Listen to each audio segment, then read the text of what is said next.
Welcome everyone to Comics from the Multiverse, episode 485. I am Peter, and joining me as always is Matt.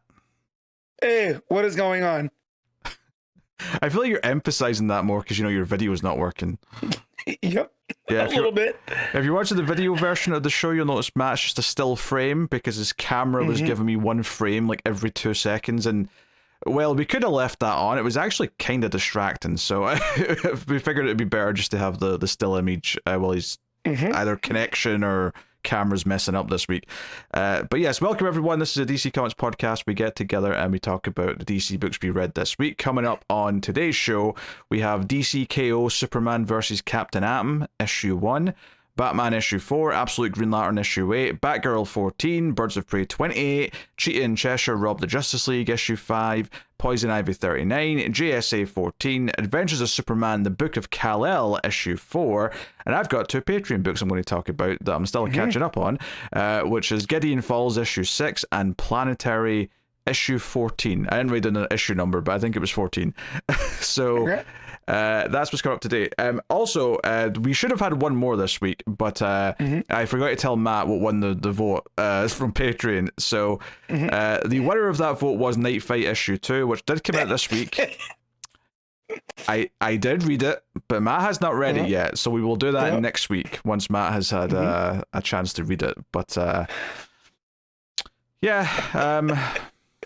it's not good, Matt. I'll just say that up front. I'll just give you a little hint, little tease. Cool. You mean Jason Todd written by Williamson? Not good. Huh, weird. Yeah, I feel like it contradicted itself in the middle of the book as well, but that's, that we'll talk about that next week. So that's at least there's Dan Moore art, though. I know that to be true. That is factually correct, yes. Yep. There was Dan Moore art. But yeah. So yes, that's what we got to talk about today. Lots of stuff. We'll get into things pretty quickly, but I guess Matt, how was your week?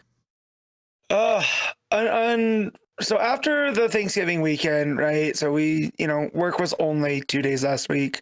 This was a full week, and this full week felt like a month. Just completely wild.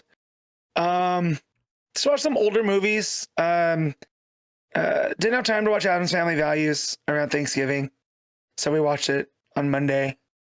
Always a delight. And watched another one on Netflix called Oh Hi with Molly Gordon. And Pete, I'm afraid I have a new. It's not a problem per se, but I have a new infatuation from movies, and that is the one Molly Gordon. She was fantastic in Oh Hi. I have no idea who this is. Yeah. You haven't watched The Bear? All your TV watching? Nope. Okay. Yeah, she's the love interest on The Bear. What else has she been in?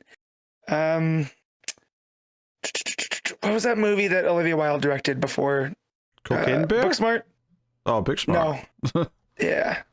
No, Olivia Wilde, not Oh. That was the other one. That was Rita. Olivia Wilde, that was Don't Worry, Darling? Thanks. Yes, it was Don't Worry, Darling, but it was Booksmart. Molly Gordon's in that as well. So, but yeah.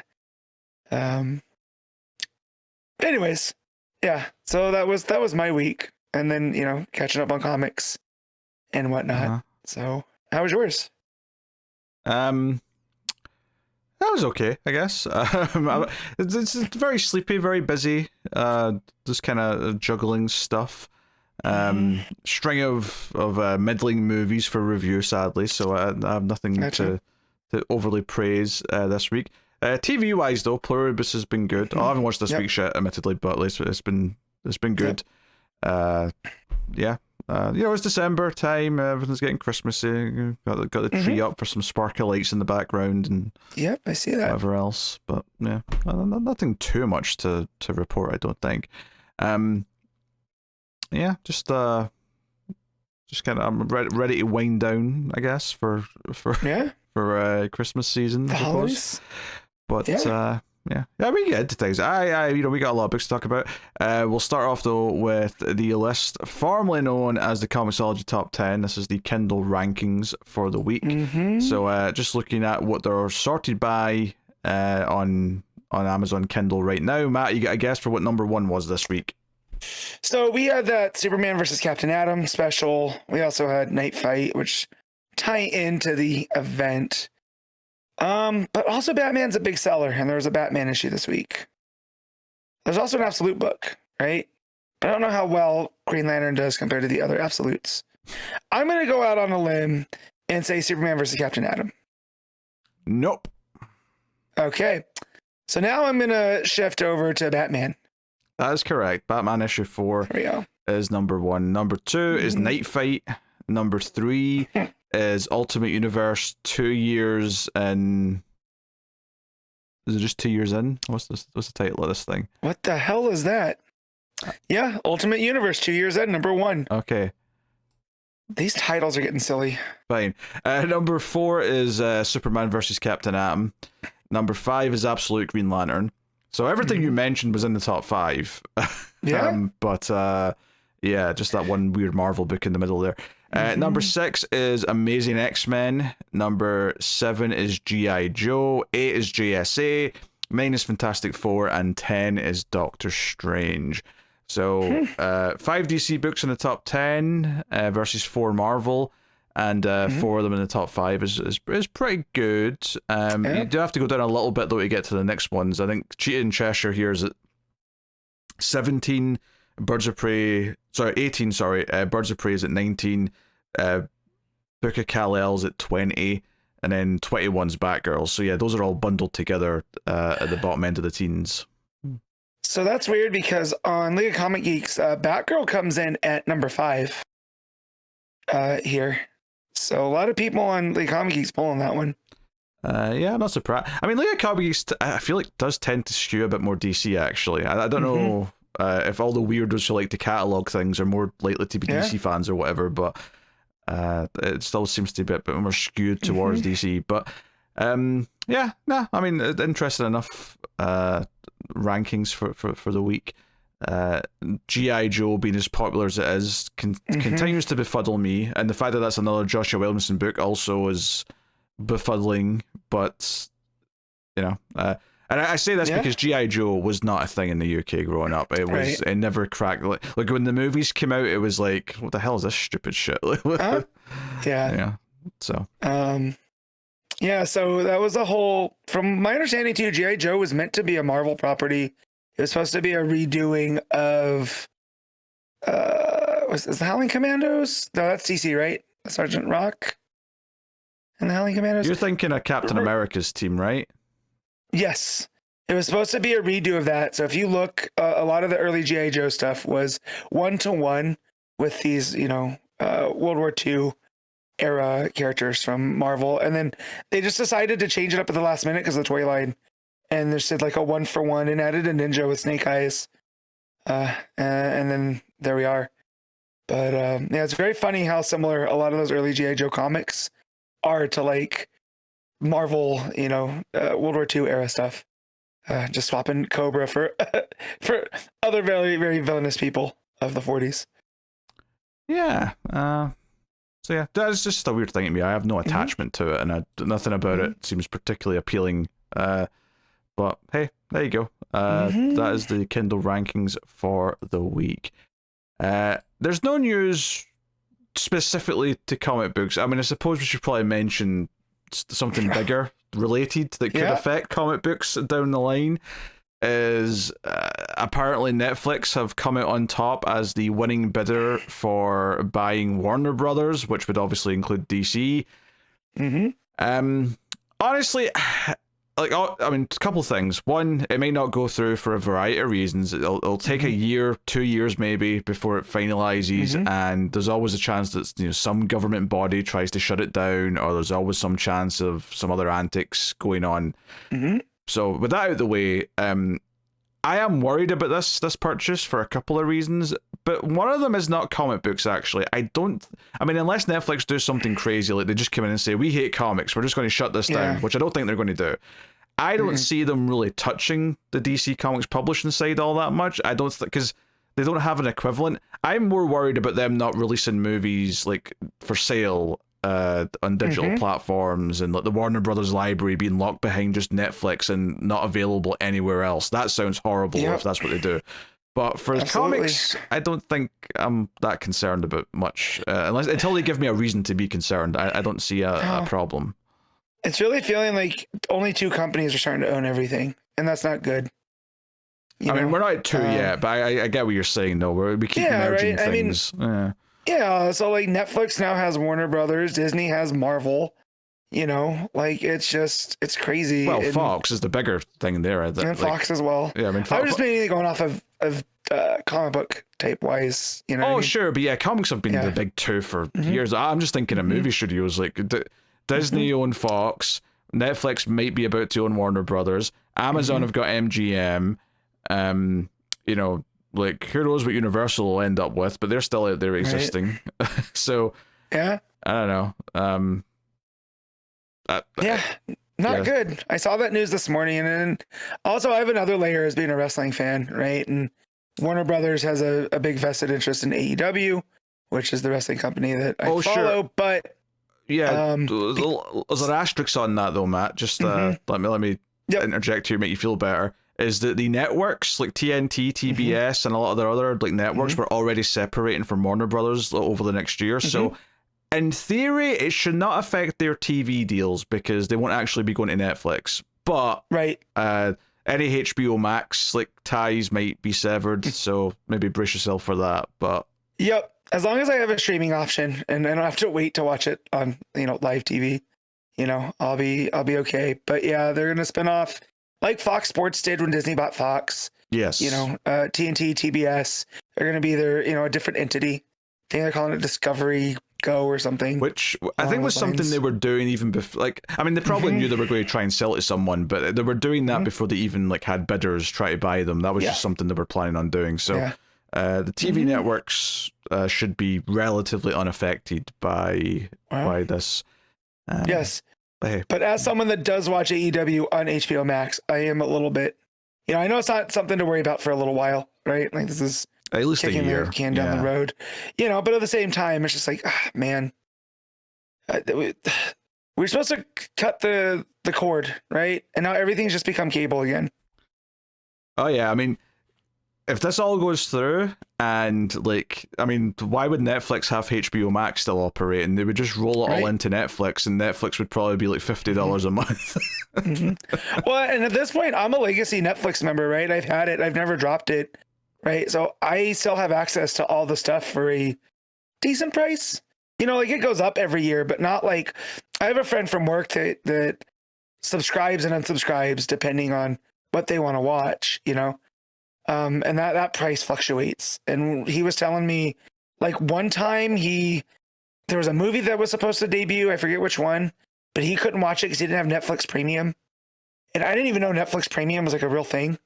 Oh yeah, because you need premium to get 4K. You don't get 4K unless you have premium, which makes the other tiers useless to me, to be honest. But that's right. But it's just like me. I've never touched mine, and I have all the same stuff. You know what I mean? Like I've never had to upgrade. The payment still comes through the same. It just goes up, every year or whatever. So it's definitely not good for the consumer. If I have to, throw in an opinion. So no, I was hoping Comcast would win just because they are Universal and it would still be a pretty guaranteed thing that they'd be wanting to release movies in theaters and release them digitally and physically in individual forms. I'm just worried that Netflix is going to completely scrap the majority of that, and that would be dire. I do not like Netflix's model for not releasing things outside their streaming service. I kind of hate it, actually. So no, for sure, because it makes you dependent on the streaming service. If they don't want to put it out on physical, they won't. And that sucks. Yeah, I don't even need physical. I just want to buy it on Apple, but they're they're weird about it. So this is more about movies than about comics, right? You're a movie guy. Is this worse than the old studio system where the studios had their own theaters and only movies from that studio played in those theaters? But, and that was the one way to consume movies and stuff. But that was done away with because of all the control and, stars and whatever, the whole studio system. This is starting to feel like that now, where these deals are getting so big, you know, people are associated with, you know, certain companies that they can't do things elsewhere, you know? So it's, yeah, it fills me with dread. That's such a tough question to answer. One, because obviously I was not born for decades until after the demise of said studio system, but also because it was also a very different time, and like literally, like you know, movies weren't even airing on TV really yet when that was a thing. So this idea of having access to movies the way we do now just wasn't the same thing. It was the only way you could go see movies. So, and I guess in some level it made sense to begin with that, yes, a studio owned theaters and they showed their movies and you had to go, and probably there was competition, and every major city probably had at least one theater from each of the major studios and so on and so on. But I mean, I don't think it's worse. I think it's just a different breed of shittiness to be frank. You just think of Warner Brothers, which is one of the oldest movie companies out there. Oh, their library of movies is absolutely huge. And now that to be, you know, out of there, I was like, what if Netflix created like Netflix theaters, right? And now that's the only way to get Warner Brothers movies. I mean, that's I don't think they're going to do that. That's not going to happen. But I mean, I don't know. Like, if they're acquiring Warner Brothers have a whole pipeline for not only distributing movies, but remastering old movies for like every part of the process. They're inheriting all that stuff. Maybe there's a hope that by inheriting all that, part of the deal is that they want to have access to all of that infrastructure so they can put things out in a certain way. I don't know if they'll still kind of treat Warner Brothers as a somewhat separate entity in the same way that you still get 20th Century Studios movies. Like it's still kind of a section within Disney now, as opposed to just completely gone. I wonder if they kind of do that with Warner Brothers, and Warner Brothers still get to make their own decisions about making movies as long as they're, you know, returning a profit to their daddy, as it were. I don't know, but you know, there's things to worry about. There's questions to be concerned about. I don't know, but yeah, it's all crazy. But none of this is making me worry about the comics themselves, just because I feel like they just won't even. They'll barely pay attention to the fact that they got a comic company. Yeah, it's like a drop in the bucket in what they're all doing. You know, like at worst, they start just seeing the comics as IP. You know, that they can draw from if they want to do things. I think they probably already see it that way. I mean, I think there was a slide going around about here's the major tent poles of what we're getting. And like at the top of that image, there was like, we're getting two movie studios, Warner Brothers and DC Studios, which makes me feel like they're seeing DC Studios as a big deal. And that's cool. And I think all they're thinking from that is, well, underneath that, you've got the DC Comics, which are just an IP farm to fuel DC Studios. And as long as that lets them keep employing people to make comics, that's fine. Like, you know, don't interfere. Let them, you know, let Jim Lee and co run the show. And then I feel like right now, the fact that Absolute Batman's gone to a 10th printing, which is, I think that's insane. Yeah, I don't think that sentence has been said since the early 2000s. Right, a 10th printing of anything. So, you know, I think maybe they see there's a viable sense there. And, you know, so, but yeah, I just hate two companies owning everything is like the worst case scenario. Like we're getting into idiocracy type stuff there, you know, and less choices is worse for people. Music's been like that for ages. Like there's basically only three movie or like record labels now. I only know that because Connor told me that. I don't really pay attention to all that. Well, yeah. And then that's led, but I feel like it's also easier to do independent music than it is to do independent film. Oh, you know of course, what I mean? Yeah.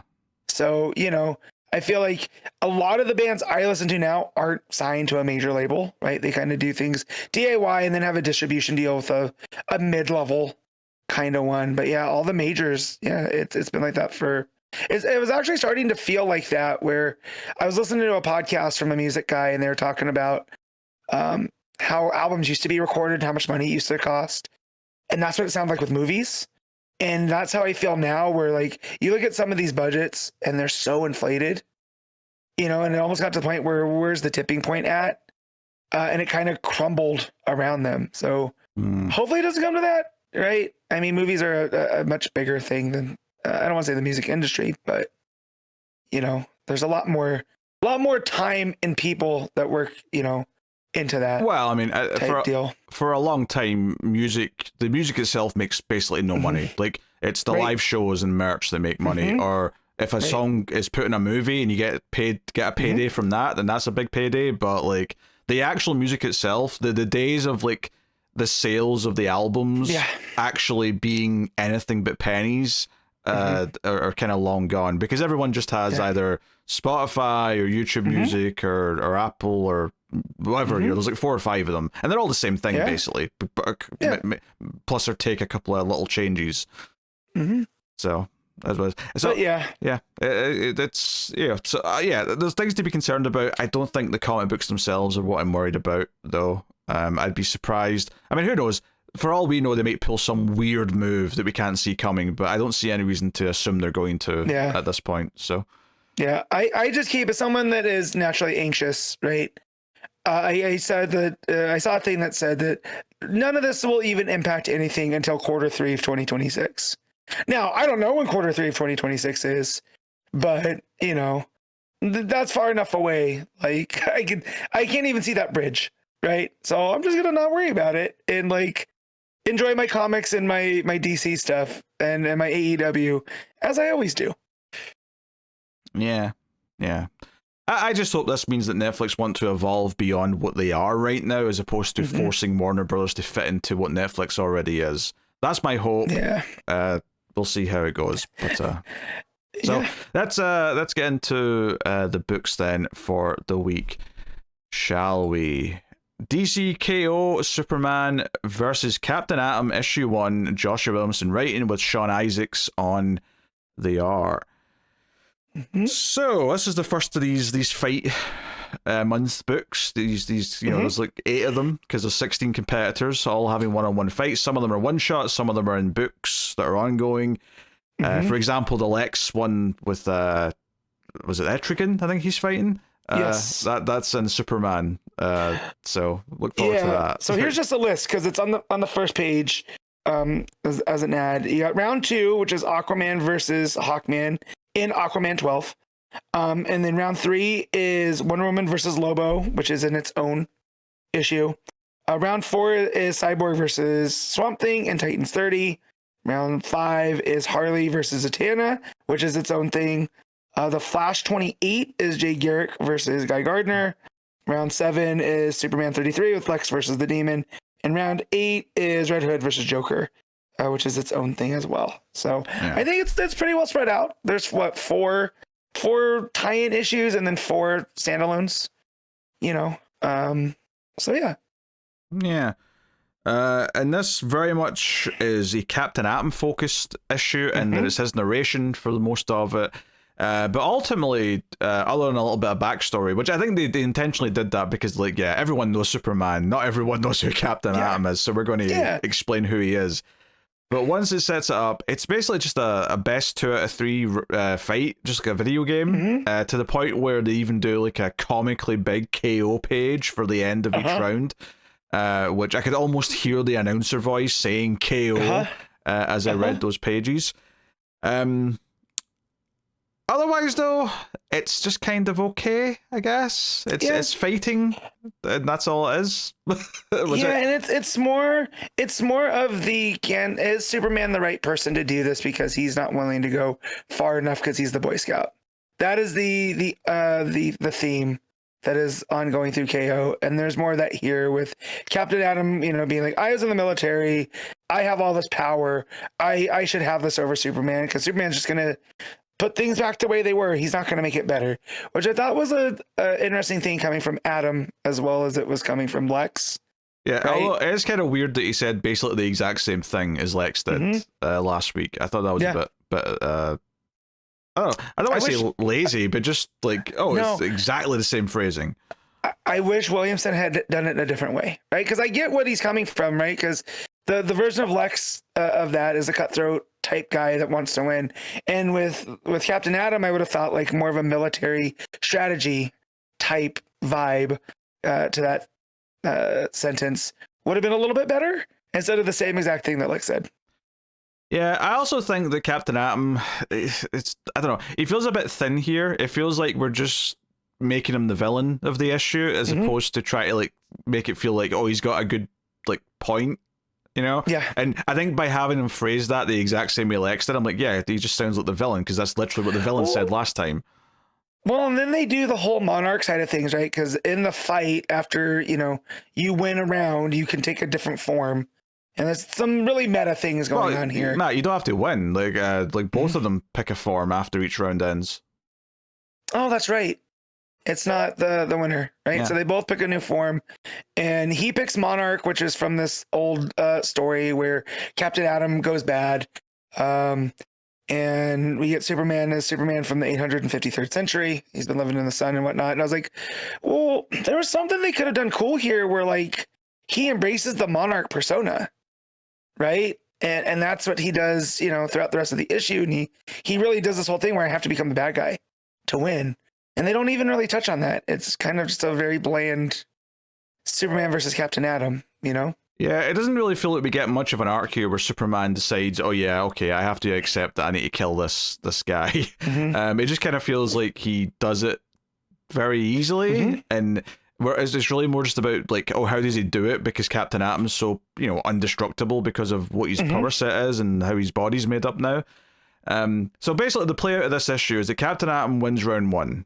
Round one takes place above Metropolis. Not really Metropolis, it's kind of just like the Heart of Apocalypse has made a Metropolis looking sort of like video game level. In fact, honestly, it's actually kind of shocking to me how much this felt like a video game, especially when they were choosing their new forms and it was like a character select kind of thing. Like, oh, here's all the versions of Superman I can pick.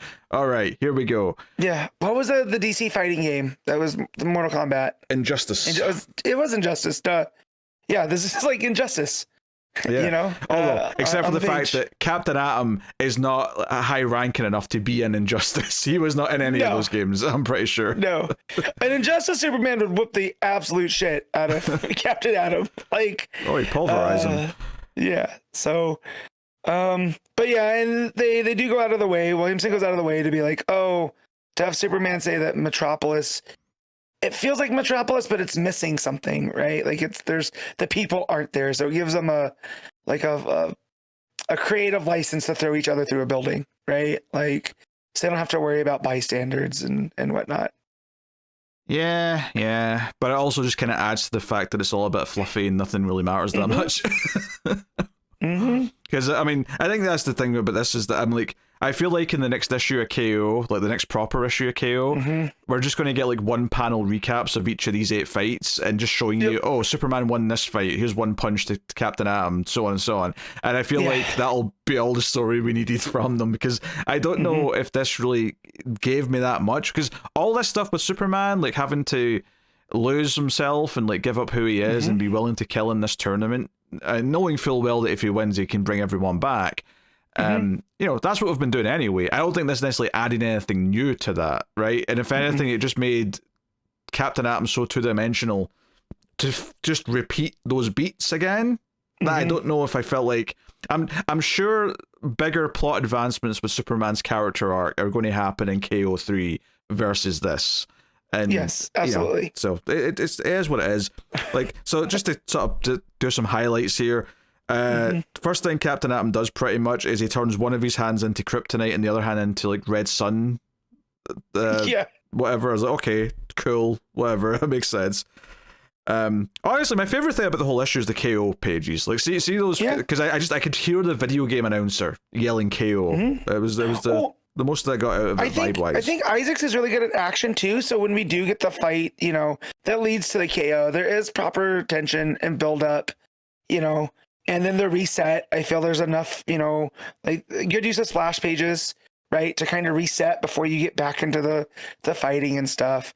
And then when we get to a certain point in the fight where it almost starts to feel meta, it's a lot of these disconnected panels of like Captain Atom's history and Superman going through them and whatever. So it definitely feels like they're fighting through this, like not fighting through time, but in a place that's in between space, you know, which I thought was a cool aspect here.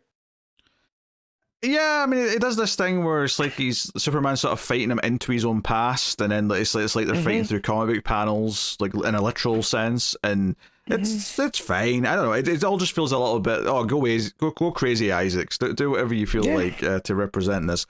I've got to say, Superman Prime from the 853rd century looks like shit. I'm just going to say that right up front. Well, I just think that just the big gold Superman. You know, like it's there's nothing interesting at all. No. So also that second round, Superman wins by freezing the sun, so that then Captain Atom freezes. Yeah, he stops it. Basically takes him to absolute zero. You know, there's no atoms can move, therefore he loses his powers. Yeah. Also, the final Superman form kind of stinks as well, because it's just a silver. It looks like a Superman statue come to life with a red cape and red S shield. Well, no, that's not what it looks like. I'll tell you exactly what it looks like. It looks like Captain Atom with a Superman cape. True. That's the point. It does. He just becomes Captain Atom to win the fight, and then he does, and you can just sort of do that out of nowhere, and it's like, there you go, that's it. And even the ending, which is the little like epilogue, which is just kind of like, here's an extra couple of panels of when we found out Booster Gold was being actually Darkseid, and he throws Time Trapper through a window, like. You know, it basically just goes like a couple of seconds past what we saw in KO issue 2. And part of me was thinking, I don't know if I'm going to read, say, Titans to get the Cyborg fight, and I'm okay with that. And when I got to this last couple of pages, I thought, oh no, they're going to put like important little bits to this at the end. But then I actually read it and went, oh no, there was nothing of value here. It didn't add anything to what we already got from KO issue 2. Yeah. I think it's going to depend on the character matchups, right? So like the Harley Zatanna one, definitely. You know, I definitely want to check that out. Well, I think we're pretty almost definitely going to check out all the one shots, just because they're one shots. They're easy to dip into. But like the Aquaman one, I think I'm okay. Yeah, Aquaman and Titans are the ones that I don't think we'll bother with. But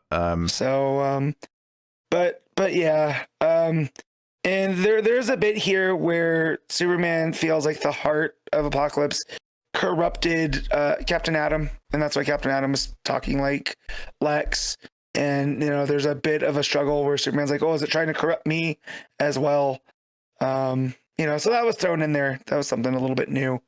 That's convenient, just so that Captain Atom can just be villainous the entire time, when it would actually be more of an interesting fight if he was still good as they were fighting.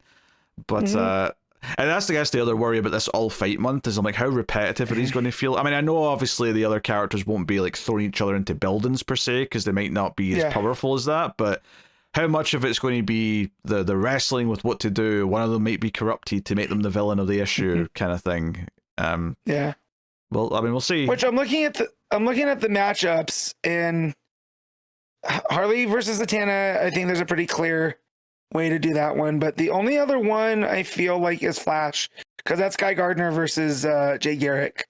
So I'm wondering how they're going to play with that one. Well, because the obvious thing would be make it Guy, right? Yeah, Guy has to be because the Flash book. So I feel like it's just going to be more inclined to say Jay's the hero of the two. Doesn't mean he will win necessarily. They might give you a downer ending where Guy wins, but yeah. A lot of these possibilities, but I'm feeling like we're going to go the safe picks on a lot of that. You know, whatever you think is the pairing. Yeah, I feel like it's going to play out. Almost 100% Lex is going to win, right? Let's just say that right now. Joker versus Red Hood, Joker's winning. He's already done it once. He's just had to beat him 2 more times. How many crowbars is Joker going to hit him with? That's the question I have. How many is he allowed to have? That's the question. Oh, infinite. They're just going to fight in a giant pit of crowbars. And yeah, the other ones like the Wonder Woman versus Lobo, and then who's Cyborg fighting in Titans? Swamp Thing. Yeah, that one's curious. I don't know if I'm enough to make me check it out, but if I hear good things, maybe I'll go back. But yeah, I was kind of disappointed by this just because where KO2 left me with what this could be, and then I was like, oh no, I got bamboozled again. And these are just tie-ins, Yeah, which is kind of always what I thought they were going to be. The only thing that maybe gave me a moment of doubt is that when we did issue 2 and we realized, all these matches will have happened before issue 3, so maybe they matter a bit more than we think. But then I had the thought of like, well, I bet it just kind of works in one page in KO3, where here's one panel of this fight, Superman won. Here's one panel of this fight, this character won, and that's all you need to tell you who won all the one-on-one matchups. Now. Maybe we'll get some surprises here. Maybe there'll be a couple of these that stand out as being particularly good because of the way the fight progresses or with how they play it off. But my worry is that they're going to feel quite repetitive, regardless of the power sets of the characters. But I mean, we'll see how they play out.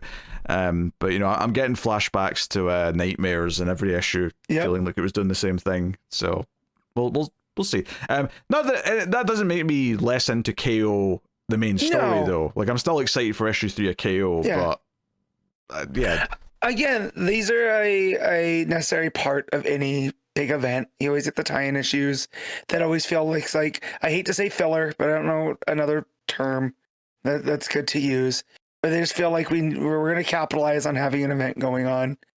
They're trying to. I feel like they're exploiting the completionist side of comic book collectors who are like, oh, I have to have every tie-in to this event because I'm invested in it, regardless of how bad half of them are. And I like to say I'm not going to do this anymore, but we all know I'm a fool. So I agree. That said, outside of the one shots, I don't think I'll be picking up. And I'm talking physically. Sure, but I mean, we've been doing Superman and Flash anyway, and I think the one shots we'll probably check out. So I feel like we'll have read most of them. Anyways. Yeah, we'll have read most of them by the time they're done. There'll just be a couple of them we haven't. All right, what are you rating Superman versus Captain Atom? I'm gonna give this a 7. It's a bit high for disappointed, but I'll go 5.5. Okay. It's just it's got a couple of fun actiony bits, which gets it over the middle line. Isaac's art's not bad by any stretch, so I think that's what gets it there. But it's event tie-in fluff. It doesn't really feel that important. It doesn't make any new points that needed to be like Superman is like, yes, I had to give myself up to defeat Captain Atom, but I'm like, yeah, but you've already made that point in issue 2 of KO, and even issue 1 to an extent. So. It feels that we're just kind of stalling until the next real issue of KO. So there you go.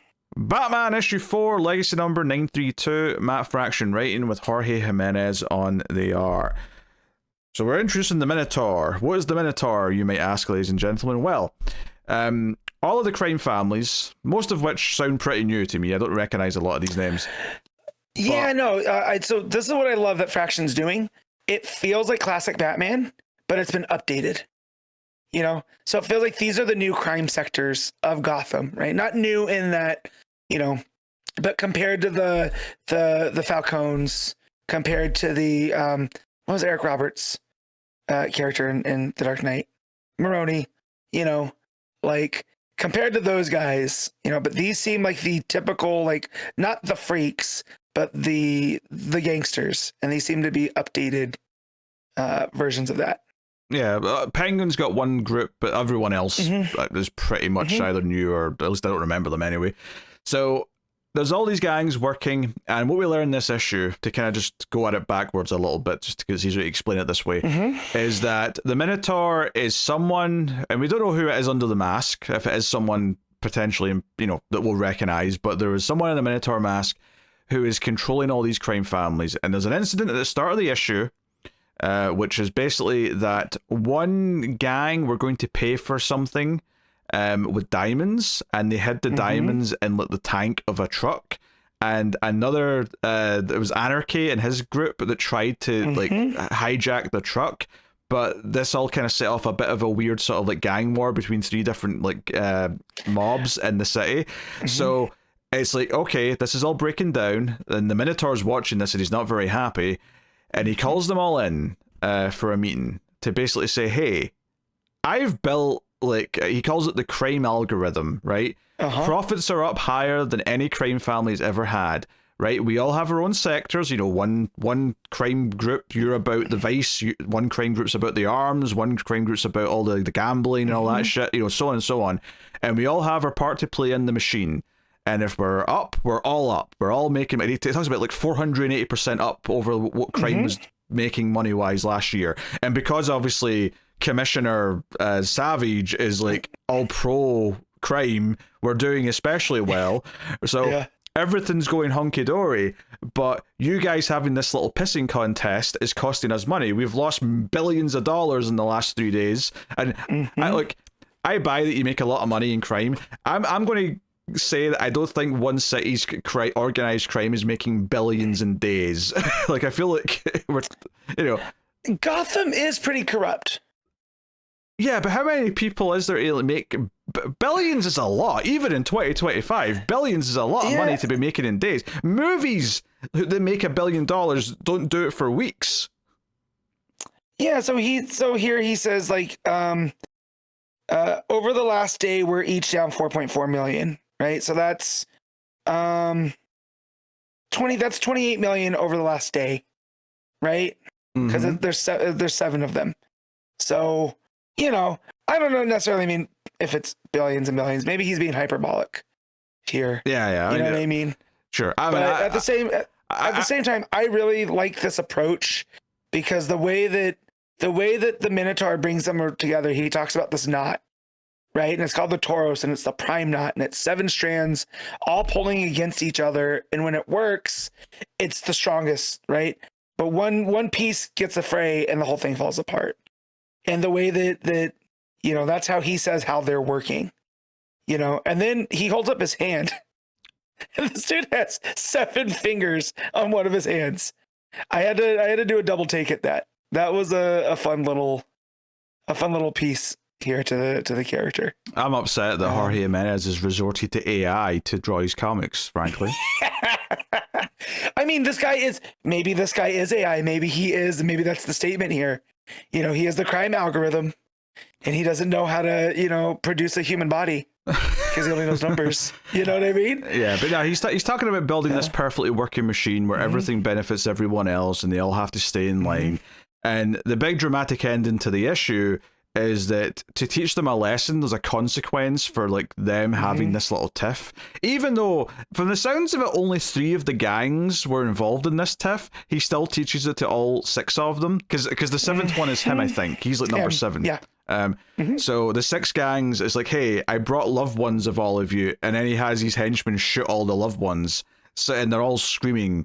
Like, because obviously he unveils them all and says, hey, I brought a loved one along, and they're all tied up, they've all got guns pointed at them, and I'm like, oh, he's trying to scare them, and they're all yelling at him for it, and Penguin's yelling about his beloved, and then we just hear gunshots, and like, the red covers the panel, and it's like, oh, he actually just went through with this. He just killed all these spouses and brothers and kids of whoever these crime people are. So I think it has a ballsy ending. It has a big thing where it's trying to really sell you this idea of this Minotaur character being a big deal. I think the only thing he has a line while he's explaining all this where he basically says, oh, this is keeping the bat off of like the scent, right? Batman's busy with this. And but he also says in the same line that all of the super villains, right, they've all been taken off the table. That's part of why we're flourishing so much, is that we're not dealing with Jokers and Two-Faces and whoever else running around. And that's fine. But then he says that Batman's busy and he's not, and I'm like, I don't actually get what's keeping Batman busy, though. That's the only detail here that feels a bit off to me. Well, why is Batman so busy that he's not noticing you guys? I mean, obviously... So I'm wondering if it has to do with... Well, just obviously by this point in the issue, yes, Batman has caught his first whiff of it from Anarchy, right? Well, obviously that's happening simultaneously, but yeah.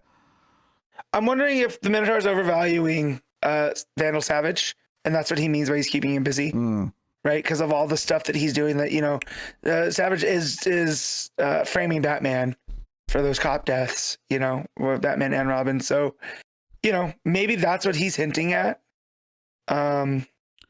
So I mean that would make sense. And that's maybe what he's trying to get at. It was just the way he phrased it. It felt different to me. Like it didn't quite. Freak crime brought to a heel by choking off the gang streets. The Bat stays too busy to realize how entangled we've all become. It almost felt like it was contradicting himself, because if all the freak crime is inactive, then surely Batman's get more free time than he normally does, because that's usually what he's so busy with. Yeah. But, I'm not even complaining about this. It's not really even a mistake or anything like that. It was just the way I read it. It didn't compute in my brain is making sense with what he just said. But yeah, you're probably right. It probably just means that he's too busy dealing with the police hunting him and all that. But yeah, and there's some other stuff in this issue though worth mentioning, because we've talked mainly about the gangs and Minotaur, which is obviously is the big focal point of the issue. So Bruce goes to see the scientist lady who's working on the device that takes away the crown of thorns. The crown of thorns, yes, that fixes the brains of the super criminals. And it's basically a rom-com like meet cute type scene where he walks in and she's on a treadmill and she just thinks it's some new guy who works there, and she's kind of like, oh, I don't get off my treadmill and talk to someone until they've proven that they're worth talking to, or their ideas are valuable enough. And she's not realizing she's talking to Bruce Wayne. And then she ends up even saying something to the effect of, oh, if I get my hands on Bruce Wayne, I'll give him a good earful about, you know, our budgets or whatever it is. And then obviously he like turns off the treadmill and she like slides off of it and falls into his arms. It's all played for cutesy, you know, laughs, and she's kind of starstruck a little bit by the end. And then he says, you know what, you can tell me all your ideas tomorrow night at dinner, 7 p.m. And he walks out, and then like some of the other scientists who are walking around are like, have you got a date with Bruce Wayne? And she's like, no. And it's all played for comedy. It's definitely the most lighthearted scene in the entire issue. No question. I do like that Fraction's making a more suave Bruce Wayne again. You know, like we see him interacting with random people, like this doctor. Well, not necessarily random, but regular people here. And yeah, it was a nice, fun, light scene. And Jiménez does a lot of like fun facial expressions from Dr. Zeller, you know, while she's, you know, like she's annoyed on the treadmill.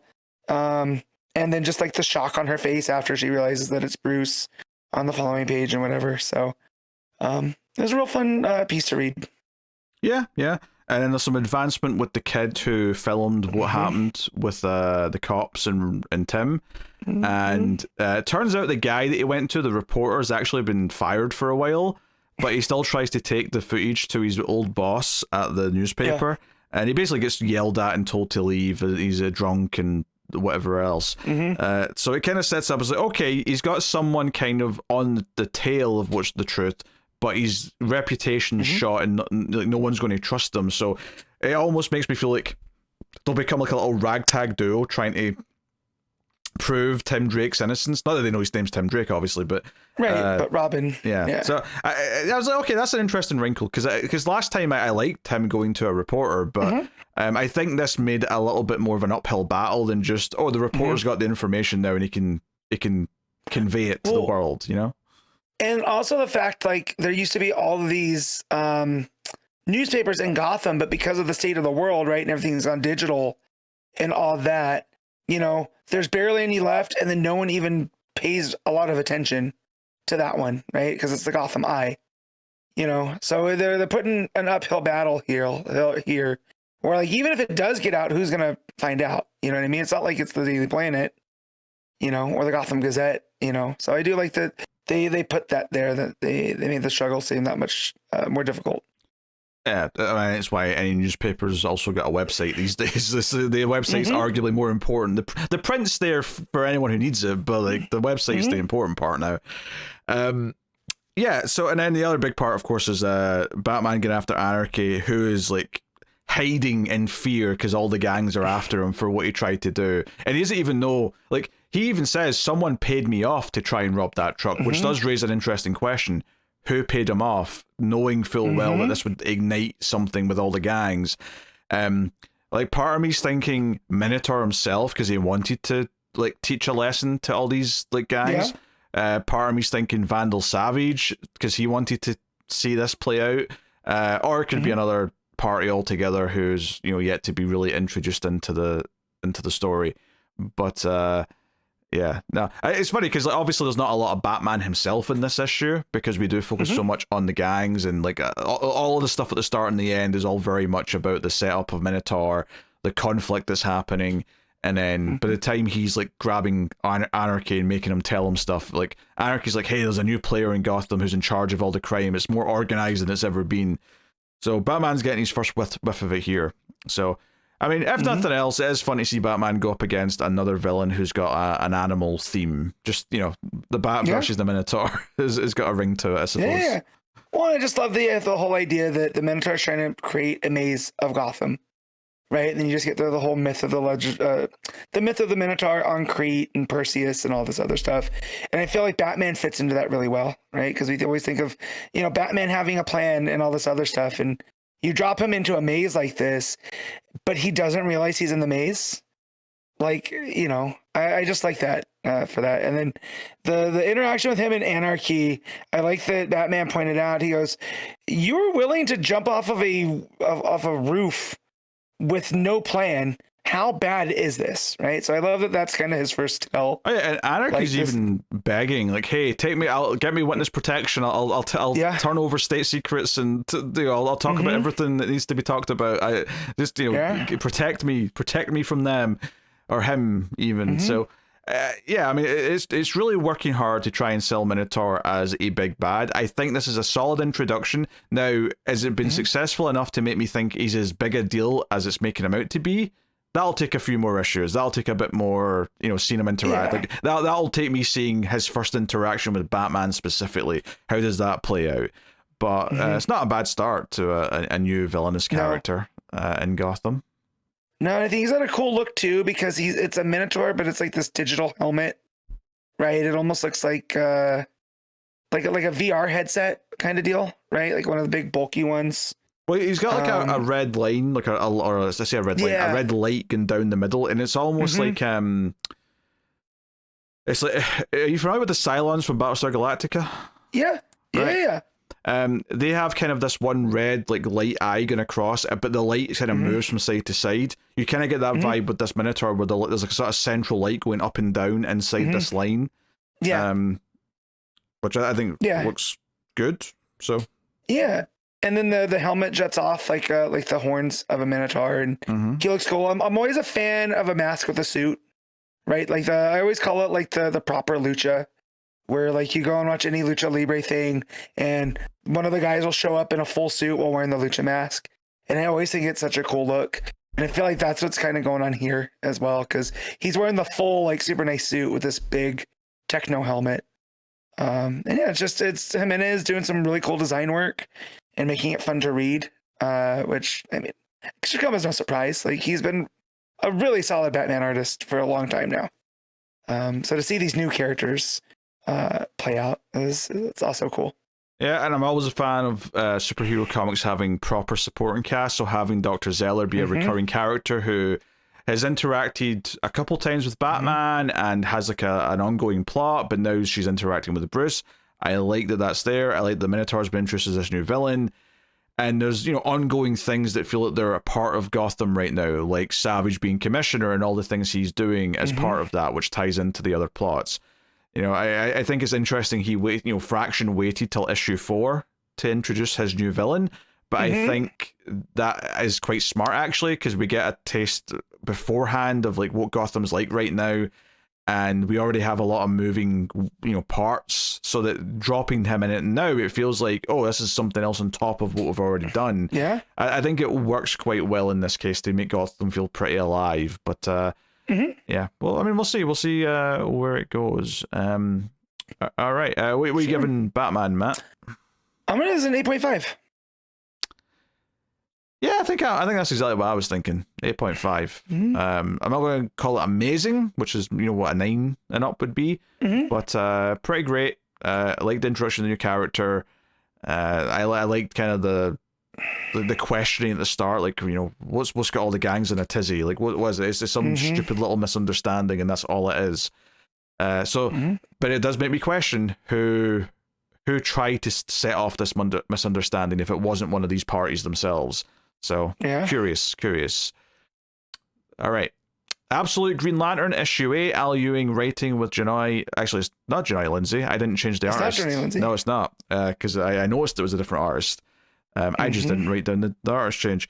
It is Sid Codian. There you go. That's the one. So yeah, this is following up finally from kind of the, like, oh, Joe's here in Cameron Chase's apartment, and some, actually having some conversations. Now it sounds like she's told her the main beats of the story, as it were. But the issue actually starts with this other character who, I'm not sure if this is meant to be someone from DC Comics. It is the scientist. You're talking about the scientist. That's Mento, who was Beast Boy's adoptive dad. Yep. Yeah, I would never have said that in a million years, but I just, because they said his name, and I'm like, I feel like this is probably a character that I meant to know. What got me is the device. It was called the Mento device, and so I was like, I just did a quick Google of Mento, and it came up as the name. Where was it at here? Because I don't know it off the top of my head. Where'd it go? Terry's the other guy. Anyways, it's on the first page. I'm still holding. Steve Dayton. And so once that came, I was like, oh, okay, so we're doing Doom Patrol things, and then it took a turn.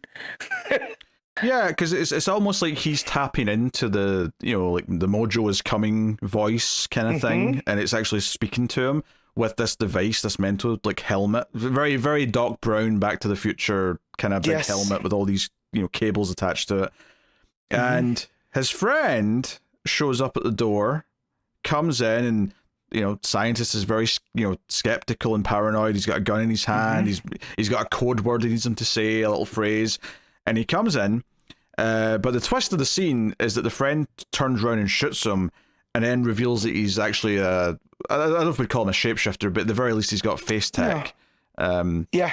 So it's immediately made me think of the question, right? Because of the gas up around the face, and yeah, he wears fake faces, Yeah. Although I don't think it is the question, or no, it's not the question. Yeah. It's declared as Nemesis, which Nemesis is just this weird character that I associate with Wonder Woman as the first person. It's like a double agent. Well, to be fair, he says on this job my code name is Nemesis, and then later on he says my name on this job is whatever it was later. I can't remember what it is off the top of my head. Yeah. So I feel like they're playing some games here as to who this guy actually is. So it could be some curious things there. But this guy's working for Hector Hammond. As a contractor, he was hired to come and find this device and kill this guy who was making it, and that's kind of setting up some plot. And now Hammond wants him to find Joe. That's his next mission. So it's like, okay, this is a cool introduction to this character. He feels threatening, he feels intimidating, and then it's like, oh, now he's on the trail of our main character. And then that leads us in nicely to actually catching up with Joe and Cameron, who immediately start bickering, immediately start throwing little jabs about, Cameron says, oh, your boyfriend's still asleep on my couch, and she's like, not my boyfriend. And then some of their tensions kind of rise up and whatnot.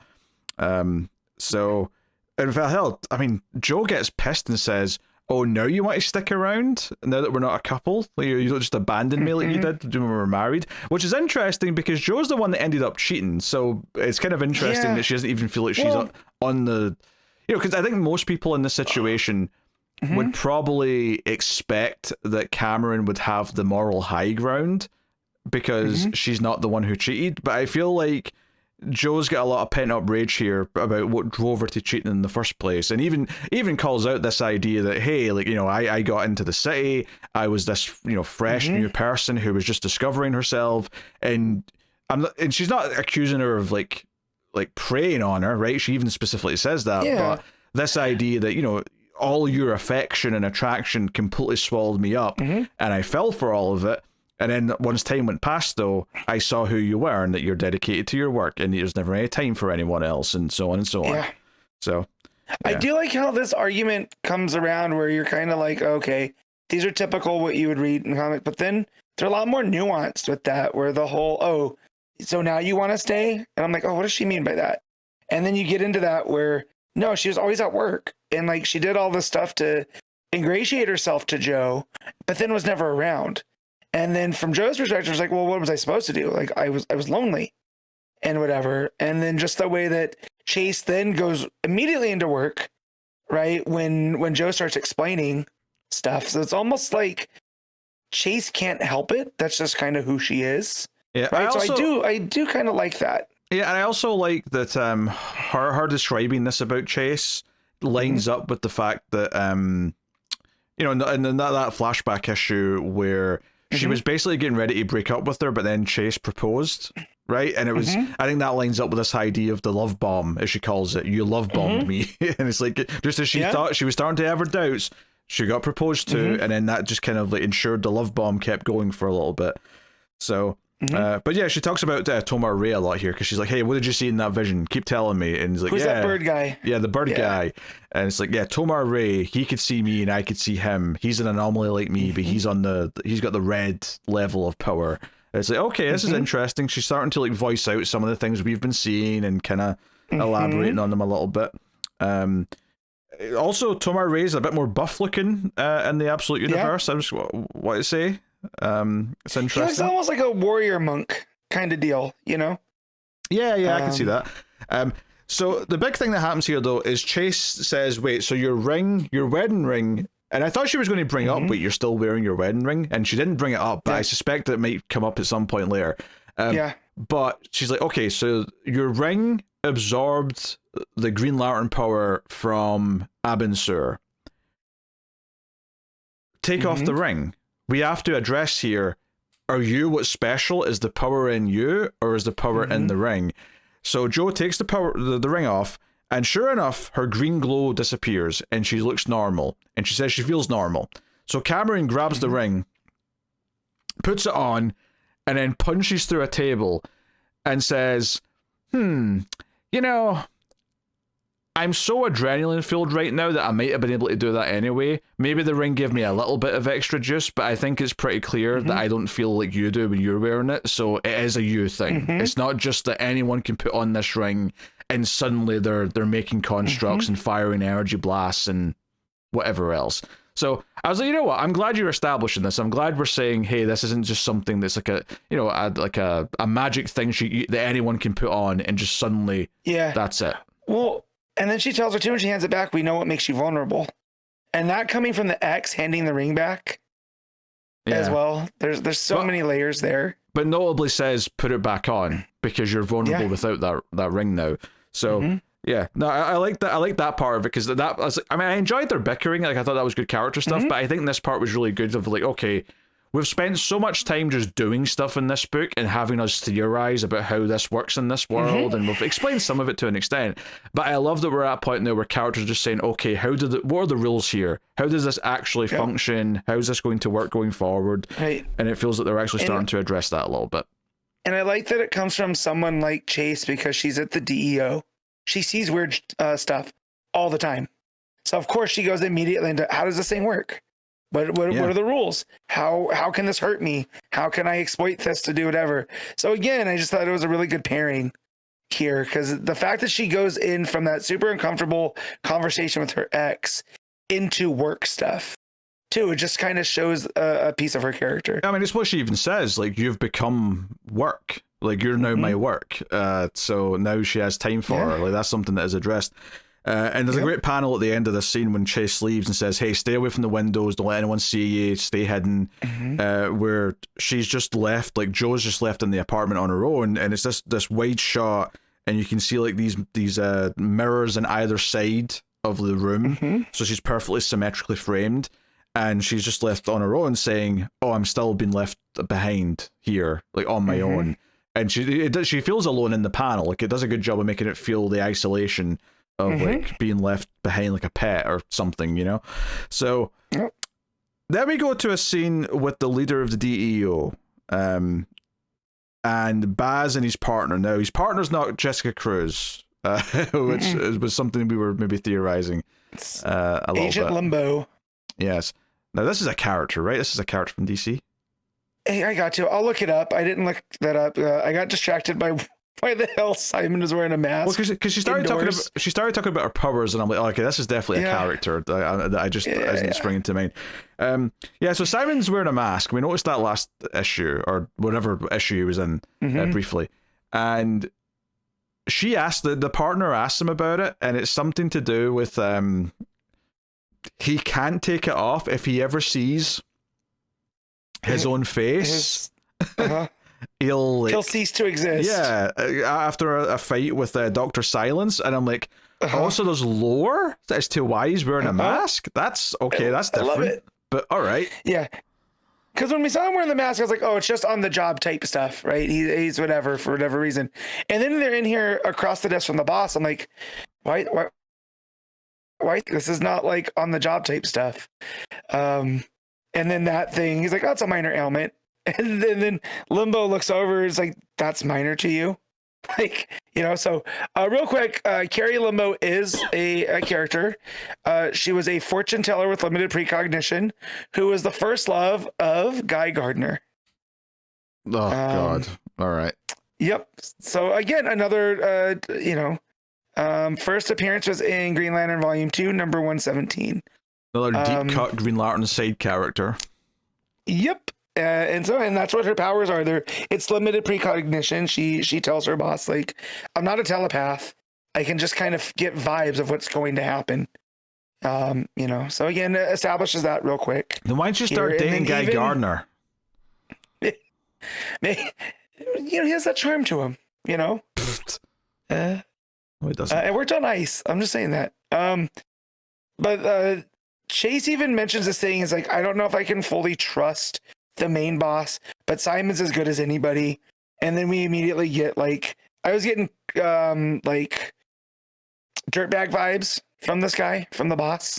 Just the way that he's sitting across the desk from them, the way that he's talking. He comes across super like corporate and sleazy, to be honest, the entire time. Yeah, sleazy. That's the word. Yeah, because Simon, like, they're reviewing the footage from the cop that Hal disintegrated back in like issue 1 or 2. And saying, oh, he disappeared, the camera went static for a second, then he was gone. However, when we've looked into this guy, he's got photos with Joe, who was my partner's ex-wife. I've been to their wedding. I know who this is. So he's basically piecing things together. And the boss says, oh, great work. But Simon also admits, like, no, I don't know where, I've not talked to Cameron about this, or if Cameron knows anything about this or is involved with it. But to be frank, I wouldn't tell you if I did, because I guess his loyalty to his partner means something to him. So he's like, but he just openly says that. And the boss is like, well, I'll keep that in mind. But the boss immediately calls someone and says, I've got a possible location. Basically, he's figured out that, hey, she might be hiding at Cameron Chase's place if they've got a connection. So, and sure enough, like, the very next scene pretty much is, Joe's sitting there trying to recount everything that she saw in her visions, and there's a knock at the door. It looks like John Stewart, but obviously at the start of the issue we were introduced to someone who can change his face. So lo and behold, she opens the door and immediately a gunshot, and Joe takes a hit. And it's from a golden gun as well, right? Which we know is the weakness. Yeah. Well, to the green. Specifically, the important part's the golden bullet. I don't know if the color of the gun matters as much, but well, that's what I mean. Yeah. I was, it's the golden bullet shot from the golden gun, and he's all in gold. And I was like, for a second, I was just like, oh, is this like a thing from Oa? Right? This is John trying to come back and get her, but no, it was our shape-changing villain. Yeah, no, because basically, and he sort of like gives out his reasoning. He's like, hey, on social media, there was a bunch of photos with you and this guy, so I assumed you'd trust him. So, and lo and behold, I was right. And he's like, hey, my code name on this is Goldface, and that's what he is at the end of the issue, a full-page spread. And she's been shot twice at the end of this issue. She does have the green glow around her, so maybe the green, lantern light will protect her or heal her a little bit, or at least stop her from dying at the very least. But yeah, she's left in a pretty bad predicament here at the end. I wonder if this is going to be a case of like her and Chase are going to bond, because Chase is going to come back and have to like defend her and try and help her with this guy, or maybe Hal will wake up. I mean, I really don't know how this is going to play out from this cliffhanger. But yeah, for sure. And yeah, Goldface is an old established Green Lantern villain. Yes, he's a crime lord. Yeah, I felt like this reveal at the end was maybe more akin to what he is, but if Nemesis is also a character, then maybe they're playing a little bit fun here, where they're like, oh, we're going to have one character who kind of becomes like 3 or 4 D-list villains because he's all of them, kind of thing. Because they call him Keith early on after the Nemesis job, and then he introduced himself as Keith here. And he also makes a big deal about using the call signs. Yes. So I feel like this will be a thing that's important to him, like the different identities. I would expect we'll see at least one more identity that's also a real D-tier villain that I've not heard of. Yeah. Yep. So, which I really liked, because I did not see Goldface coming, like, despite the fact of all that, the last time I had seen Goldface, it was pretty Blackest Night type stuff, So, for Ewing to pull all of these characters out, I really appreciate doing the homework, but then putting these spins on them as well, is fun. Yeah, I mean, I can't say I remember Goldface from anything in particular, but I think, the art in this issue obviously is different than normal. It's not bad. Like, I think there's definitely some really solid moments, particularly in the expressions with the characters, and to be fair, this is a very conversational issue, so it's good that stuff is working. It is definitely a different style, though, to normal, so it did feel a bit strange, because this definitely felt like a main chapter, so it's a shame that the regular artist wasn't on it, but the art's not bad. There was maybe a couple times where it felt like they were doing a little bit too much of the, like, Cameron Tracy's ponytail was kind of snaking up in a really unnatural way, or something like that, But it's a minor quibble, I guess, all things considered. Yeah. Oh, and I gotta give credit here, though, that the mask on Simon looks pretty good. Right? It could really run that line of looking real goofy, but they make it work really well.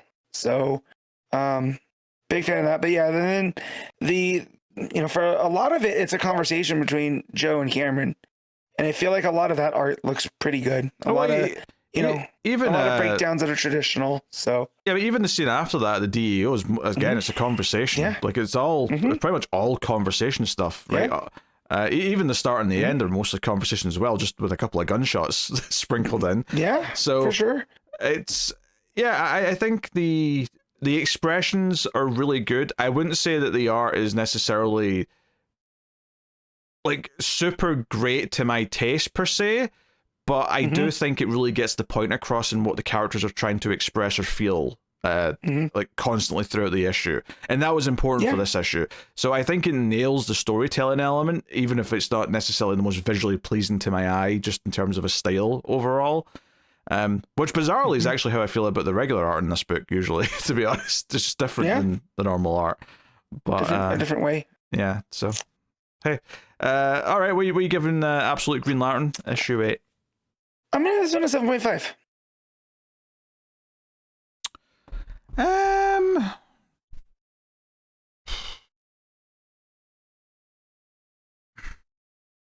gonna go 8. Okay. Yeah, I quite like this issue. Quite liked it. Digging on how they're advancing things and moving things forward. So cool. All right, next up we have Batgirl issue 14, Legacy number 219. Tate Brombal writing with Steven Segovia on the art. So yeah. On you go, Matt. I was gonna say, this is, I don't know if maybe I'm just reading too many books, but we just covered this the previous one and stuff. I had a hard time on this one trying to get my feet fully underneath it for some of the stuff that was happening. I think my only issue is that there's like 2 or 3 side characters that are in the team in this issue, and they're all pretty interchangeable to me because I don't really remember their names very well. Because there's one that's a shapeshifter, there's one that's like Angel Breaker, and then there's the other one who's not the shapeshifter, who I couldn't tell you what her name is. I just know she's from the Order of Shiva. Yes. Right? Yeah. Yep. But I think I got everything though that was happening with Cass though, and I think that's the important part. Yes. And not only that, but specifically, like obviously she's angry at the start of the issue. She wants to take out the big guy, but as it goes on and she sees that this is a community and that there's like children and like families crying because the fighting's breaking out, I think the points that it's making are landing. But I get what you're saying though.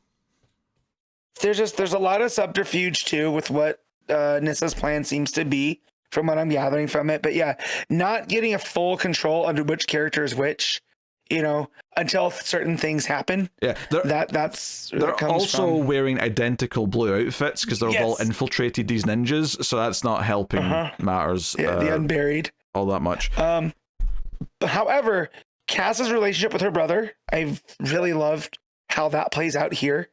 Because there's a as Cass is going through this, there's this, she's having like almost this vision of Lady Shiva, and it almost is like taking the form of her doubts, or it's her doubts taking form, and it's telling her like these nasty things.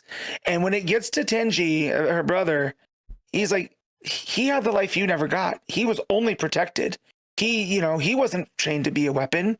Why do you care about what happens to him? And then to see Cass come through that and go to help her brother anyways, you know, I thought that was a really good use of Shiva, you know, throughout the book. Yeah, I mean, call it the devil on the shoulder as well, if you will. That's maybe the easiest way to phrase it. But yeah, I mean, you know, like I like Cass being talked down not to get into the fight at the start, but then noticing the people around, like someone playing a little horn, like an old lady preparing food, like. This is more than just a group of ninjas who are all evil and plotting things. And then as we go on, we find out that the shapeshifter had her own secret mission to get some of the seeds for the blue poppies so that Nyssa can have the blue poppies for herself. And then Cass decides to confront her, of course. That's kind of the big plot point here. And they end up, you know, chasing each other through all this. And the alarms go off. The ninjas are all aware that they're here at this point. So the plan's breaking down, and then Cass obviously goes to try and help her brother, and that part that you were talking about is maybe the high point of the issue is like Shiva in her head saying, "Don't bother with him. Like you don't need to save him. He's weak, not like you. He's no son of Shiva." You know, bunch of really sort of, you know, quality parenting there. Not that it's really hard, of course, but you know what I mean. Yeah, right. So. Yeah, I mean, it's a lot of action, it's a lot of running around, and so on. But Cass does obviously say, hey, Nyssa wanted this for herself. Nyssa helped Ra's al Ghul, you know, throw these people out of their home. And it's really kind of painting this idea that Nyssa's group are kind of the bad guys here. And she's starting to sympathize with this other group, despite the fact that she also feels this pang of revenge because one of them did kill Shiva. Right. So she's very conflicted and trying to sort of deal with her emotions here. The issue also kind of reveals at the end that after Cass has like destroyed the seeds so that Nyssa can't get them, it's revealed that the ninjas, the unburied, do still have some left. That's kind of the reveal at the end where he's holding up like the blue flame and he's like, yes, they didn't get everything. Samsara's going to fall and they'll not see it coming. So it feels like they're really putting Cass in the middle of this dispute where neither side is entirely good, and there's probably innocent people in both camps. So it'll be really interesting to see how she navigates this. And it is worth mentioning that the other character from Nyssa's group did not know about the sub-plan that the shapeshifter was doing. She didn't know that she was also here to steal some of the seeds for Nyssa's own use. So there's a bit of a conflict there even between them. Yeah, and it feels like the whole thing with Samsara is they want to take it back, right? The unburied. And I almost feel like there was a bit of maybe we let them get out with the seeds, right? And then those seeds will return to where they belong. And now this kind of gums that up maybe a little bit because the way that Calden says, right? He goes, and they almost got away with the seeds, and that would not be good, right? So, you know, the fact that Cass kind of went rogue and did that, right? Went against that plan. It makes me feel like there's something else in play here with them, you know? So like you said, they're not inherently good either, right? Like it's almost like this thirst for vengeance that they've had since, you know, Ra's and Nyssa came through and put them, you know, in this spot they are in now has, you know, poisoned them as well. So yeah. At least that's what I got from it, you know, with all the subterfuge and whatnot. Yeah, I mean, I'm looking forward to Cass having to kind of like balance, like you know, which side. Like I almost feel like Cass is going to like fight both sides and try and find a way to like just help the people that are going to get caught in the crossfire, because she sees a lot of innocent people at the Unburied's place. Right. Well, yeah, it's and this has kind of been a lesson from the beginning too with the Order of Shiva. It's not necessarily the leadership, it's the people. Because the Order of Shiva has done good things as well. That's why her name's Jaya, the healer. That's why she's there, because these for whatever reason, the poppies or whatever, she's there to assist and stuff. But it's just like here, the people are good. It's the leadership that is leading them, that's leading them astray. And I feel like that might come into play as well. Because look at Shiva, wouldn't describe her as a good person, but that order that she has built, and now is doing good things. And same with Nissa, for whatever Samsara ends up becoming. But yeah, I still love all this ninja stuff. Like, again, it's making me feel like when, I got really into Iron Fist, and seeing all the different sects of these, the 7 heavenly cities.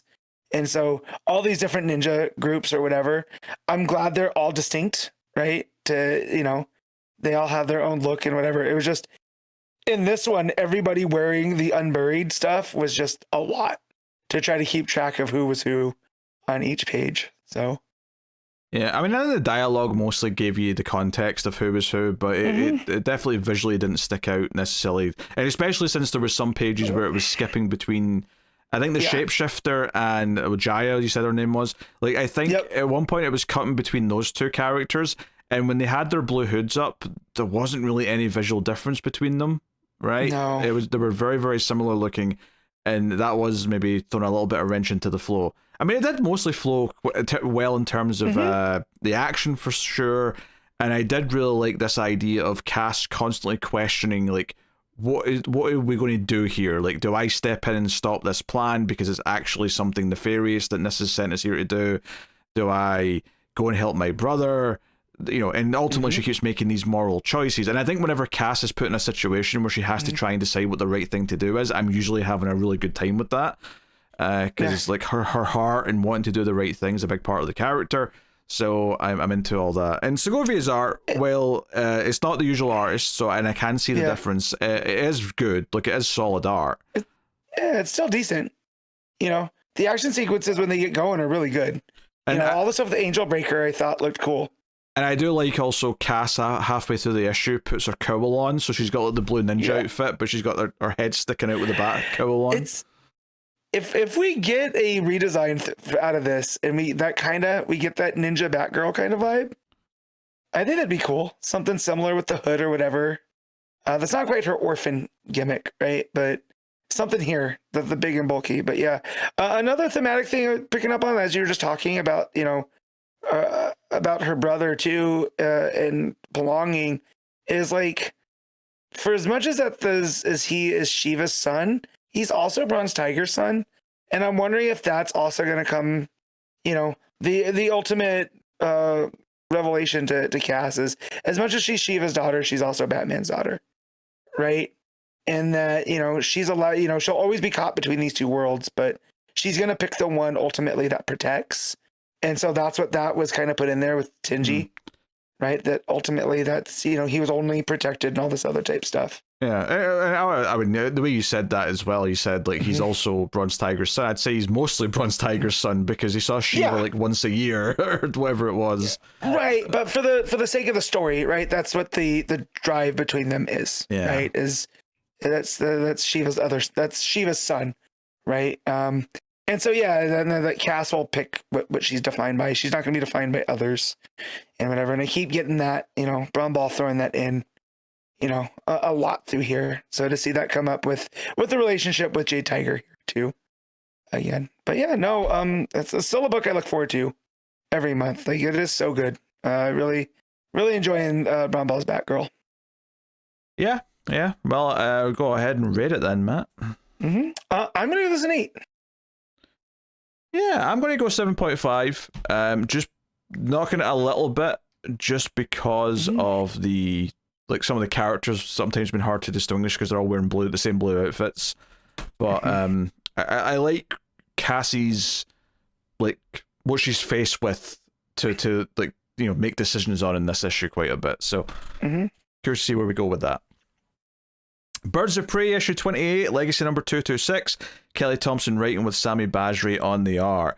And this is the final issue of the current Birds of Prey series, sadly. Although it does say at the end for now, question mark. Now, sometimes they put that in just as a kind of, like, hopeful thing, but part of me is just wanting to, like, have the copium of being like, oh, I wonder if they've already got something planned for down the line. I will say that it feels like the legs are taken out a little bit too early, but at least Kelly Thompson's good enough of a writer to spin it out in that way, where it makes it feel like, hey, this version of the birds didn't quite work out. We kind of need to retool it. So the fact that she makes it like a kind of almost a story point at the end, I really appreciate. Yeah, I mean, I like kind of the final beats that she plays it out on. And I like Barda saying, oh, we'll call this the Barda era. And then they all kind of go, and then she's like, okay, Barda and Little Bat era. And I like that because they are the new well, I mean, so is Sin as well, to be fair. But, you know, obviously, Babs and you know, Dinah, they're always there, right? They're the birds. They're the core. Constants. They're the core birds. So obviously, yes, if anyone's going to call this anything other than the Kelly Thompson era, they're going to call it the Barda and, you know, Little Bat era. So yeah, it was exactly what I would call it. It was like, oh, that's when Barda and Cass were on the team. Yes. Right. And so the fact that she points that out too, I appreciate. Yeah. But there's also a lot of talk about how, okay, we're disbanding the team for now, but it's not permanent. Don't get too used to retirement. And then it says the end for now. It makes me think that there is maybe some kind of loose plan for maybe, if not a Birds of Prey follow-up, then some other book from Kelly Thompson that maybe has some of these characters in it or something, you know? The way that she leads into the Oracle, right, where Babs brings up, as long as the Oracle files are around, that's always going to make us a target. So, like, I'm almost wondering if, like, a new kind of Birds of Prey, almost like a more traditional organization, you know, almost like an intel gathering kind of deal. Like, I don't want to say checkmate, but that's the only reference kind of that I have, almost like a street level of that. You know what I mean? Where she'll have these agents that are Birds of Prey, you know, but it won't be called that or whatever. You know, but yeah, the for now, I also, like you said, the whole copium of it, I was like, oh yeah, Kelly Thompson will bring them back. We'll see them in like a Black Canary book or something. Yeah, you know, it feels like it feels like it's not ending on a sour note, which is nice. I mean, having said that, I will say this last arc is probably the weakest of the book. And I think part of that may just be having to rush to the finish. Like, you know, as this plot's playing out, right? Because the last issue ended with a cliffhanger, Sin getting shot, falling off the building. Megara basically just soups up and, like, saves her, and then gets really pissed and starts attacking all the people that were attacking them. And the birds are like, hey, Megara, those are innocent people who are being controlled by the game / the gas. Let's not hurt them. And that's kind of the big thing through a lot of this, is that we can't just punch these people because they're innocent and they don't know what they're doing. So that's the big thing. And at one point, Dinah decides to go back to her regular outfit, even though she's technically only just virtualizing it with the fancy AR still suit. Unreality. Yeah. Which, honestly, that's still a sticking point for me, is I'm not really sure how much we needed all this unreality stuff in this arc. No, I definitely feel like it was building to something bigger with the whole... the creator of it looking for her sister that went through the seam, right? And just some of the other stuff that's popping up, because we also don't really get a good wrap up for that, or for Sella, the lady from the, you know, the reality hopper. It feels that there was meant to be more there, and maybe that's the sort of thing that Kelly Thompson will come back to in some other follow-up book of some kind, whether it's a new Birds of Prey book or... Like, because maybe the reason, I mean, we don't know for sure, right? We have no idea what the reason was specifically for them wanting to end the book. But it may not be as simple as, oh, a book is not selling enough, we're ending it, and that's why we're ending it. It could actually be that, oh no, there's something coming up in an event or some other book where this character needs to be taken off the table for a while. Either, you know, Black Canary is not going to be available for a year, so this has to end, or maybe whoever it is, you know, whatever character it might be on the team, maybe multiple characters. And it feels like there are multiple threads, and it could be any of them, you know, whether it was Cass or Barda or Dinah, right? Any of the main four, I would say, including Babs. for that. But yeah, it felt like there was a good amount of setup for this unreality thing and the seam, and it kind of just gets dropped to wrap things up as quick as possible. Yeah, and so I'm just saying that I think maybe the reason why they ended the book is maybe more to do with them wanting one or two of the characters to be tied up in something else for a while, and maybe like there'll be some sort of follow-up after that's over, or whatever the case may be. I don't know. Again, maybe that's just copium, but it does kind of feel like there's all these threads that could be come back to if they want to. The actual conflict, them actually fighting, you know, like Barda becoming kaiju sized, like, yeah, it's fun for what it is. But all of this stuff where we're doing the unreality and these people are all in a game and they don't know what they're doing, I'm like, okay, this is okay, but it does feel like we're kind of rushing through it, and I don't know if I'm feeling quite the weight of it as much as I would. Well, and even the reveal with Babs and Ink and Damon Prime, that fell flat for me. You know, where Ink does a double betrayal and saves Babs from being shot, you know, and I was just like, this isn't fulfilling for as a story point. Well, the funny thing is that I said last time that this has to be a plan where Ink's working with Babs still for it to make sense, and it turned out to be true. But the way they played it was that Babs still wasn't 100% sure that she would go along with it, so she had like a backup plan in case Ink still betrayed her. And I was like, okay, this makes sense, but again, I think it's just hurting a little bit because of how like quick they're having to rush through it, because we have to just end the issue here. Like, would it really have been a big deal for DC to give them like 2 more issues just to like let the arc breathe a little bit? No, a nice 30, right? Yeah. So that's all. Just a couple more issues. It would have been nice. I think we also would have gotten a lot more clarity on the unreality and the gas, because I still felt like it was needlessly elaborate. Yeah. You know, and that, although we did get some good barter quips out of that, where they're talking about the gas, and Dinah, because of this gas that makes people more aggressive, she's starting to like not make the right decisions, you know, and is fearful she's going to hurt these people that are just people. And she can't think clearly. And Barda lets it know that she held her breath, so she didn't breathe in this gas. And Dinah's like, oh, so you're just doing all this for fun? And Barda's like, yeah. You know, I thought that was a lot of fun. Well, my favorite bit of narration from that was her just in her head going, Mr. Miracle's a brave man. Like after she said something like that. Absolutely. That, and then Barda goes, I have an idea. And then when you see her next, she's kaiju sized.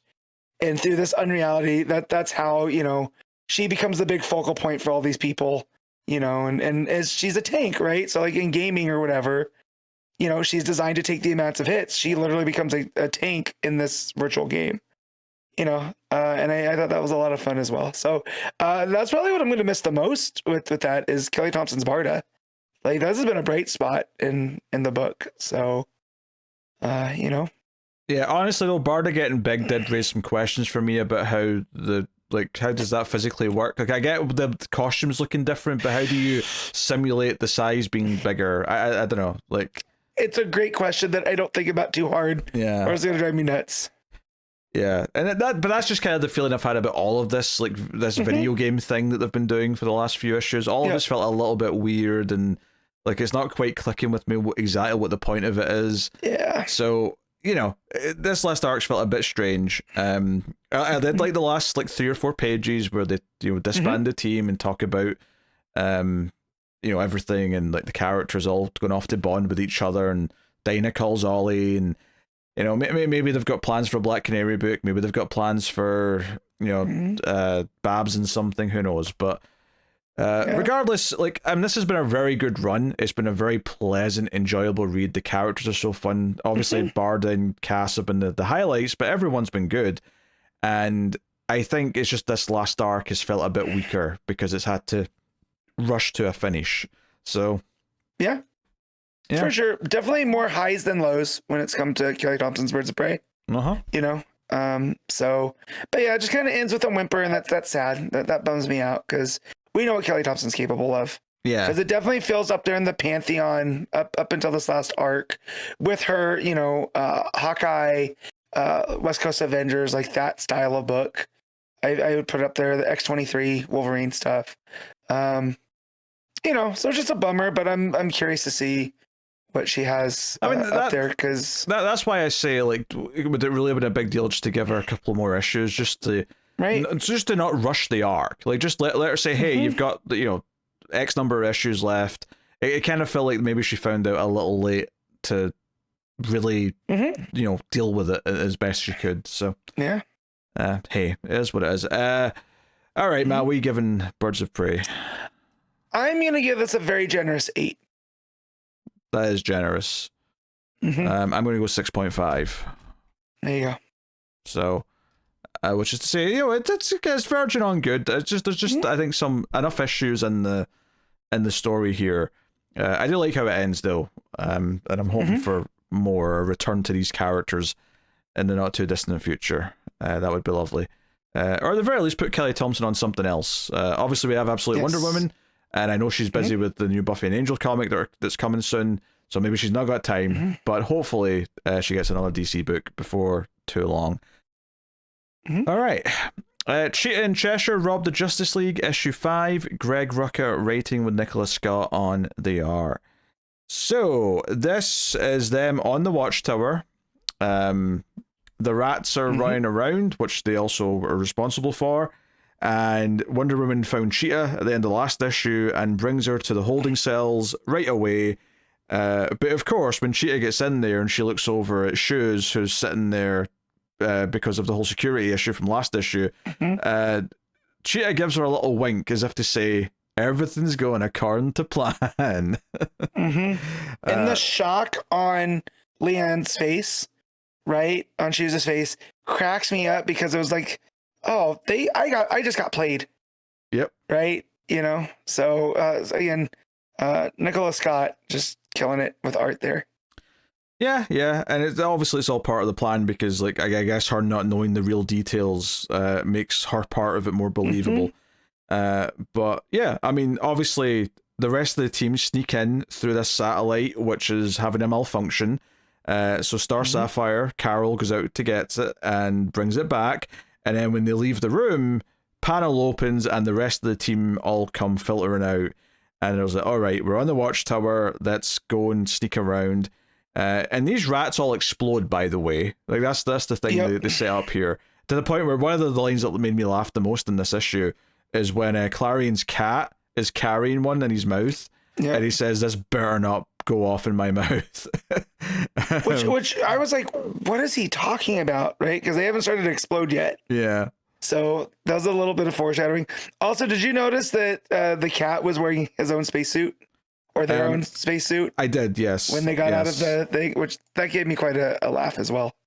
Yeah, no, I got a chuckle out of that. So they all split up into like pairs or whatever to go do their part of the mission. And, Wonder Woman's like talking to Sapphire and Red Tornado about why there's weird anomalies, because he starts detecting all these life forms. He's like, there's 170 life forms on the station. Oh, and now it's 168 because 2 have blew up. And they're like, wait, this must be a mistake. Reboot your system, Red Tornado, right? It's like, okay, we'll put the station in lockdown, and he can reboot while it's in lockdown, and then he's running a diagnostic. We'll see if there's something wrong. But of course, it's when Batman calls, because Batman gets a little ping saying that they're on lockdown, and he's like, hey, Diana, why are we on lockdown? And she mentions the diagnostic and whatever. And there's just this moment where all, like, 3 of them, Batman, Star Sapphire, and Diana, all realize at the same time, we're being robbed. Something's going on here. It's Question, Batman, and Wonder Woman. Oh, sorry, it's Question. Yeah, because Question's... Which is the Rucka trilogy, right? 3 characters I definitely associate with Greg Rucka at DC, which I really love that build to that moment. Yeah, because Question's obviously maybe the sheriff of the station, so she's naturally trying to put this together as it's all unfolding. And yeah, because Question's like a false positive. Why would it read a false positive? That doesn't make. And then we get Batman and Wonder Woman putting it together too, and just the build to that. We're being robbed. And each of them have a different word on each of their own respective panels.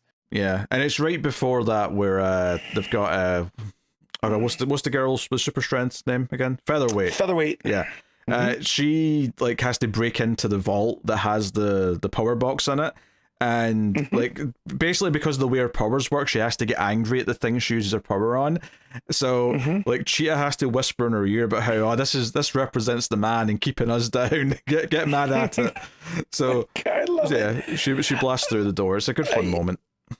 I love how much at the end of the day, like we're dealing with satellites and space stations and power banks and a cheetah woman, but it's still very much like a lighthearted heist. Yes. With and all the beats fit perfect, and just Barbara Ann, the one that's mentioning, is like, hey, don't think of it as a door.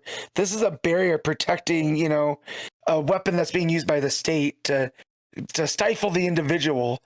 And the fact that she had that ready to go is another reason I love Barbara Ann.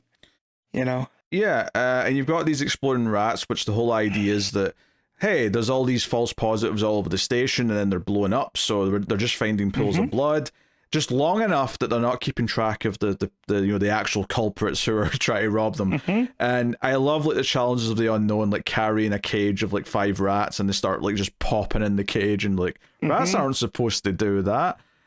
So that's just all fun, and then alarms go off once they realize they're being robbed, and Superman and some others come in, and they find the team, right? And there's actually a really funny moment here where like Tim's looking over, or sorry, Damien's looking over and saying, Alia, meaning featherweight, and she's just like, hey, cuz.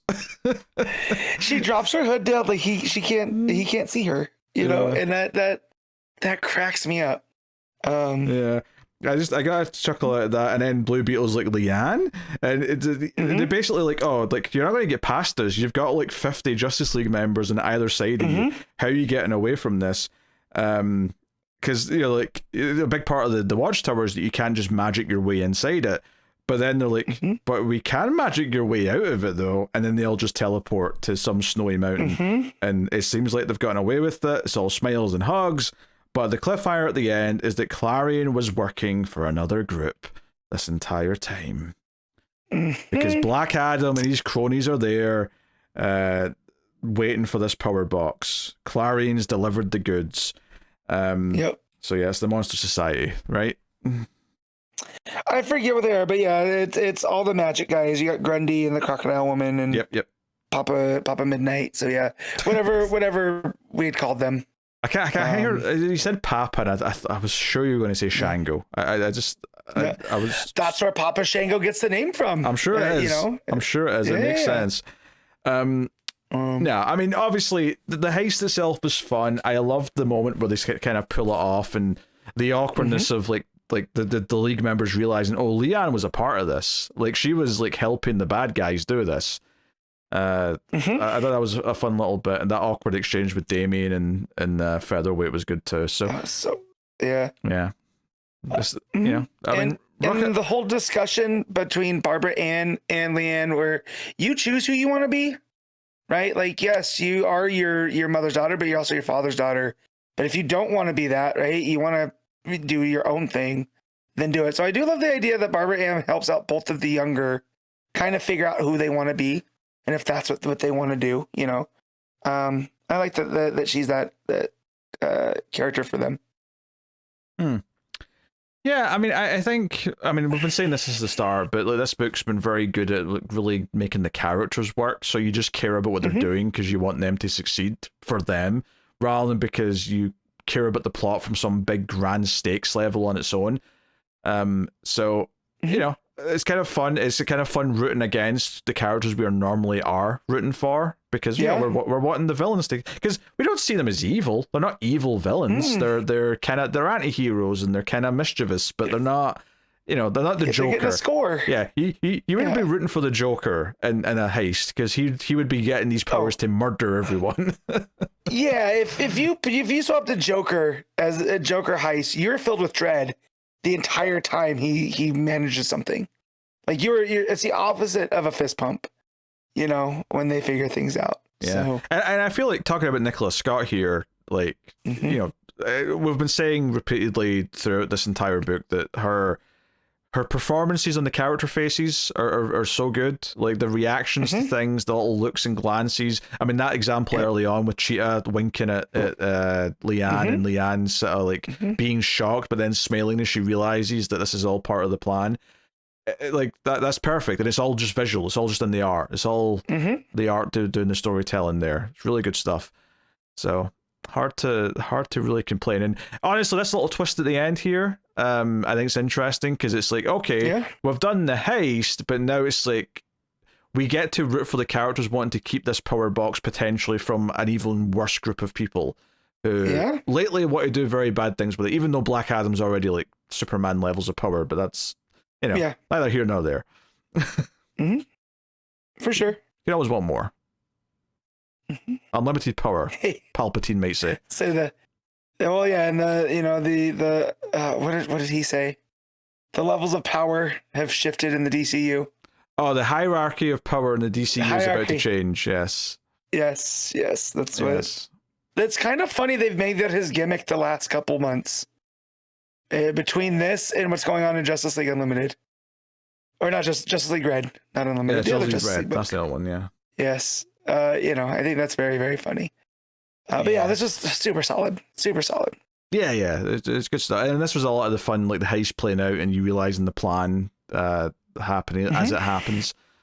So good fun stuff. What are you giving Cheetah and Cheshire Rob the Justice League issue 5? I'm going to say 9.5. Whoa!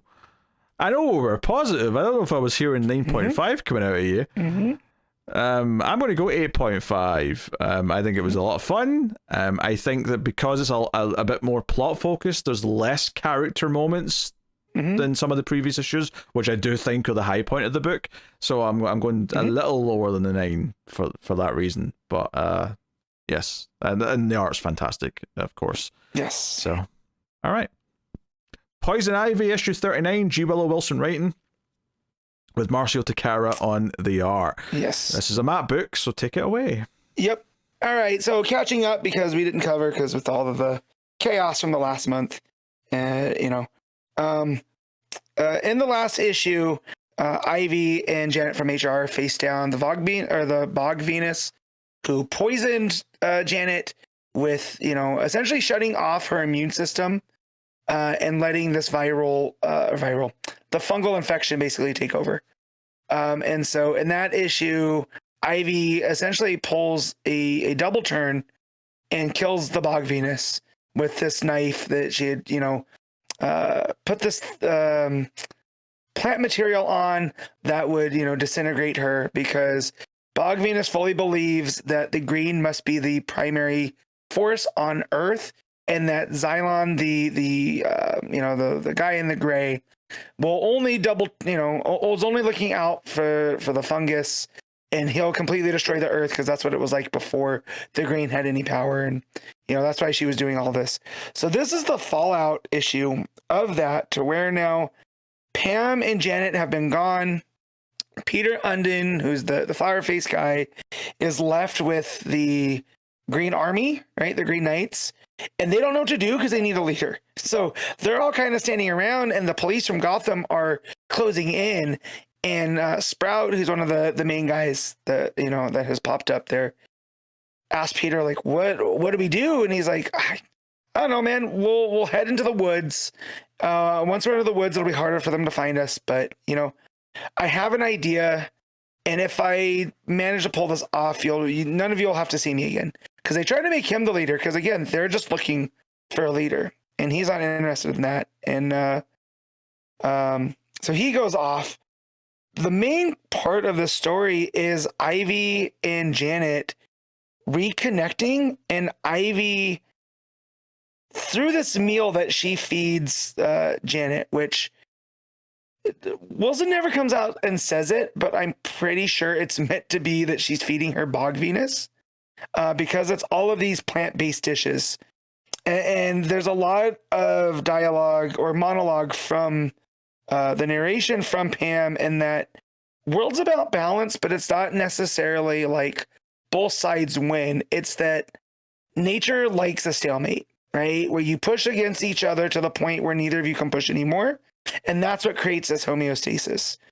and that, you know, when it comes to treating a disease, sometimes the solution to that disease is a little bit of that disease introduced into a system so you can build up, you know, a resistance to it, and then that's how you get the balance. And so Janet comes in and she's still all sick, and Pam has that knife that she had used on Bog Venus. And for a second, with all of the talk about balance and how nature, you know, needs to do what's right, even though sometimes it's hard, right? That, you know, in order for things to survive, some things must die.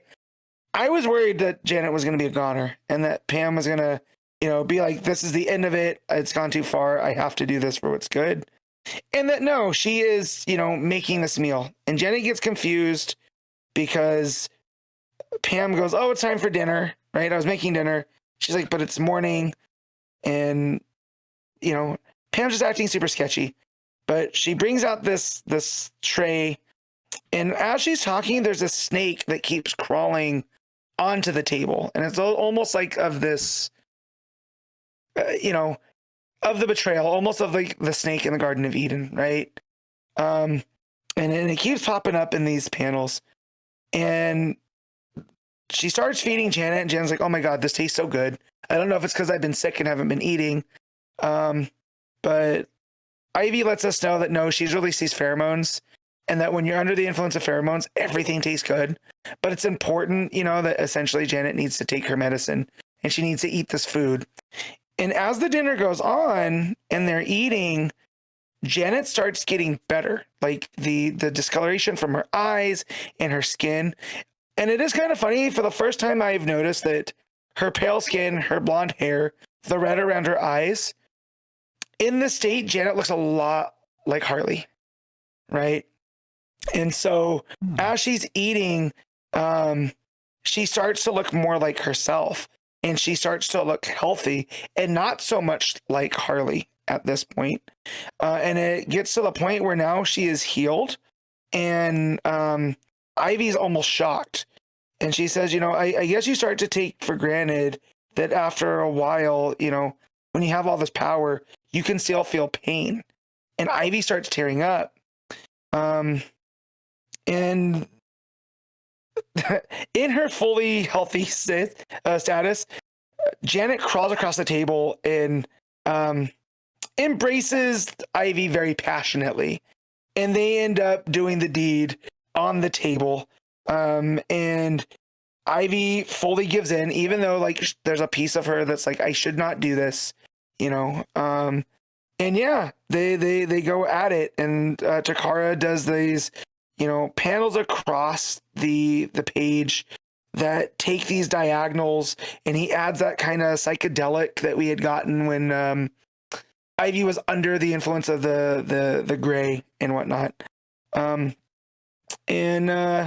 they end up, you know, when they're done, it says back in Marcio, not long after, there's this plant coming up through Janet's skin. And I this whole time I'm thinking, all this talk about balance, you know, now we know that Janet's not dying. Is this the way that Xylon's going to have like an avatar, right? Is Janet going to become this balance of the green and the gray, and kind of like this stalemate of their power, right? Because she's ingested the, you know, the Bog Venus now. She's been under the influence of this fungal, you know, invasion, you know, but this thing that's almost growing out of her hand is called a ghost pipe, and it's a balance of, you know, a parasitic plant that can only grow in the presence of specific fungi. And as they're having this talk about, you know, balance and homeostasis and whatever it is, there's a voice from off panel, and it goes, must have been one heck of a salad. And you turn the page and it's Harley. And that is what Undine's idea was, is Ivy has to go back in Gotham to pacify these police raids, essentially get Batman, right? To get to get them to stop going into the forest or whatever. And the one person that can bring Ivy back to Gotham is Harley. And it leads to an embarrassed Pam and Janet. And, sitting there, and Ivy gives her the thing like, hey, if you don't come back with me, there's not going to be anything to come back to. And that's where it ends. So yeah, it feels like we're through the whole Bog Venus Xylon type stuff. And we're back to the weird love triangle that is Harley, Ivy, and Janet from HR.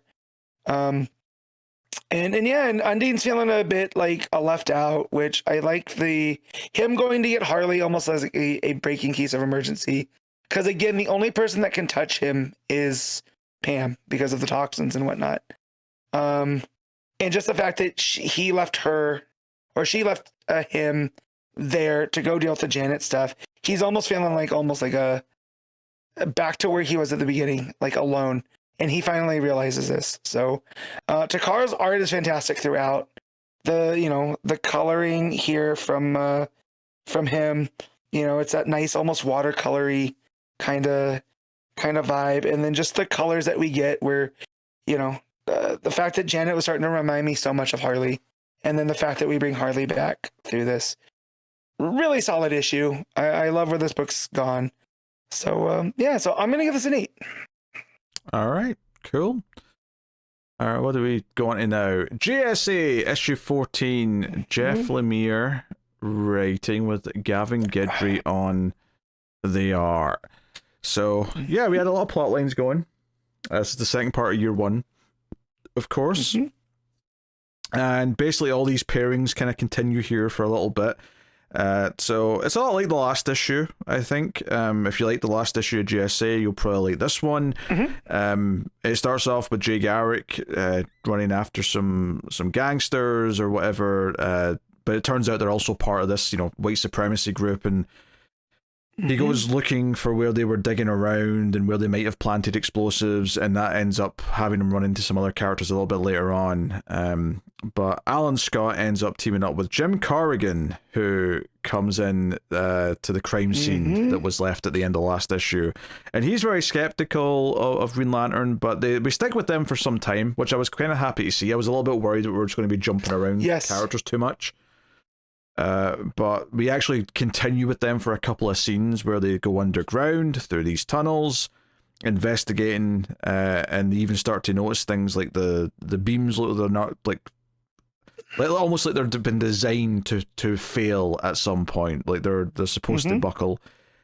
Meanwhile, you've got Sandman interacting with Hourman and finding these test tubes and various people tied up. Yeah, it looks like they're growing people or they're preserving people in these big, gigantic, like, vats. Yeah, I wasn't thinking growing people. I was thinking, like, they're trying to change people with whatever, Gotcha. Yeah, because, I think that makes sense. Yeah, I think Hourman was speculating this was his, like, stuff that they were using. I wonder if it's more than just that, though. It feels like, a lot. Yeah. So that's going on, and then we also have, of course, Atom, who ends up teaming up with someone else as well in this issue. Hippolyta shows up as Golden Age Wonder Woman, and she's been tracking this team, or this group of Nazis as well, and she's like, if you don't get in my way, I will allow you to accompany me, and, whatever. I like her vibe. I love that it's noticeably different to Diana, with her attitude. Like, she's very kind of immediately like, don't piss me off, which is very different to Diana. Yeah, the way that she is talking down to Al, the Atom, immediately, and is like, come before you alert them with your lumbering about. And then the next panel is, I don't know how someone so small can make so much noise, which I felt, right? Because I get, told, despite my size, I make too much noise, But yeah, completely different than Diana. But it did make me wonder how they're, the whole Hippolyta of it all and the whole Wonder Woman origin, how this always works, but it's good seeing her there. Well, it's always hard to keep track of because they always change what the backstory is here. Was there a JSA? Wasn't there? Was Hippolyta in it? Wasn't she? Had anyone ever come from Paradise Island to the real world before Wonder Woman? These things always go back and forward, but clearly we're doing this here. So Yeah. So she has a big full page spread where she jumps off, and then we also cut back to the Hawks, and Hawk Girl just completely takes care of the villains, and they're like, "Hey, I love it. These villains are here to go and get up to something. Let's go and investigate what they're doing." So don't get me wrong. I still think there's maybe, at the very least, there's one, if not two, too many like teams of characters right now. I think what might have been better, and I said this about like a lot of the arcs in this book so far, to be honest, but I think here it's closer to being good in the right amount. But I think if they just like, let's say, not had, say, the Hawks, or pick another group of characters in one of the other plots, and just like maybe did more of like two of the plot lines in one issue, right? So you got more of each one, and then pivoted for the next issue where we would then introduce the Hawks and do 2 issues worth of the Hawks stuff in one issue. You know, kind of thing, as opposed to jumping around like 5 different things all in one issue twice in a row. Because when it cut to the Hawks, I went, oh yeah, there's this like branch of things happening as well. It's maybe just one too many, kind of thing. Question: what's at the bottom of the Hawks page? Is that supposed to be them kissing? That's them kissing in a heart. Yes. Okay. It's okay, because I see it now. It was giving me like a Rorschach kind of thing where I'm like, what is this supposed to be? And I don't mean like the character, I mean the actual Rorschach test. And then as I'm looking at it now, I see them in the heart, and I was like, I got to the bottom, I'm like, there's something wrong with my issue. Like, I didn't get a panel. It looks, it actually looks bizarrely like 2 Count Olaf's kissing from a series of unfortunate events. That's what it really looked like to me. It kind of does, because the spiky hair, right, of the right. Also, I hate, and this is just a taste thing, I hate the Golden Age Hawkman mask. The fact that we can see Carter smiling beneath the hawk that looks like it's smiling. And I get it. That's the era, you know. Things were different back then, but not a fan. Yeah. So we go back to Alan Scott and Corrigan.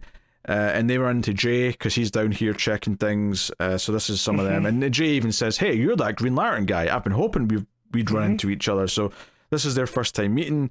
And Alan's a little bit standoffish with them. But the end of the issue is that Corrigan's sort of like paying attention to what they're saying, and we see the green glow in his eyes.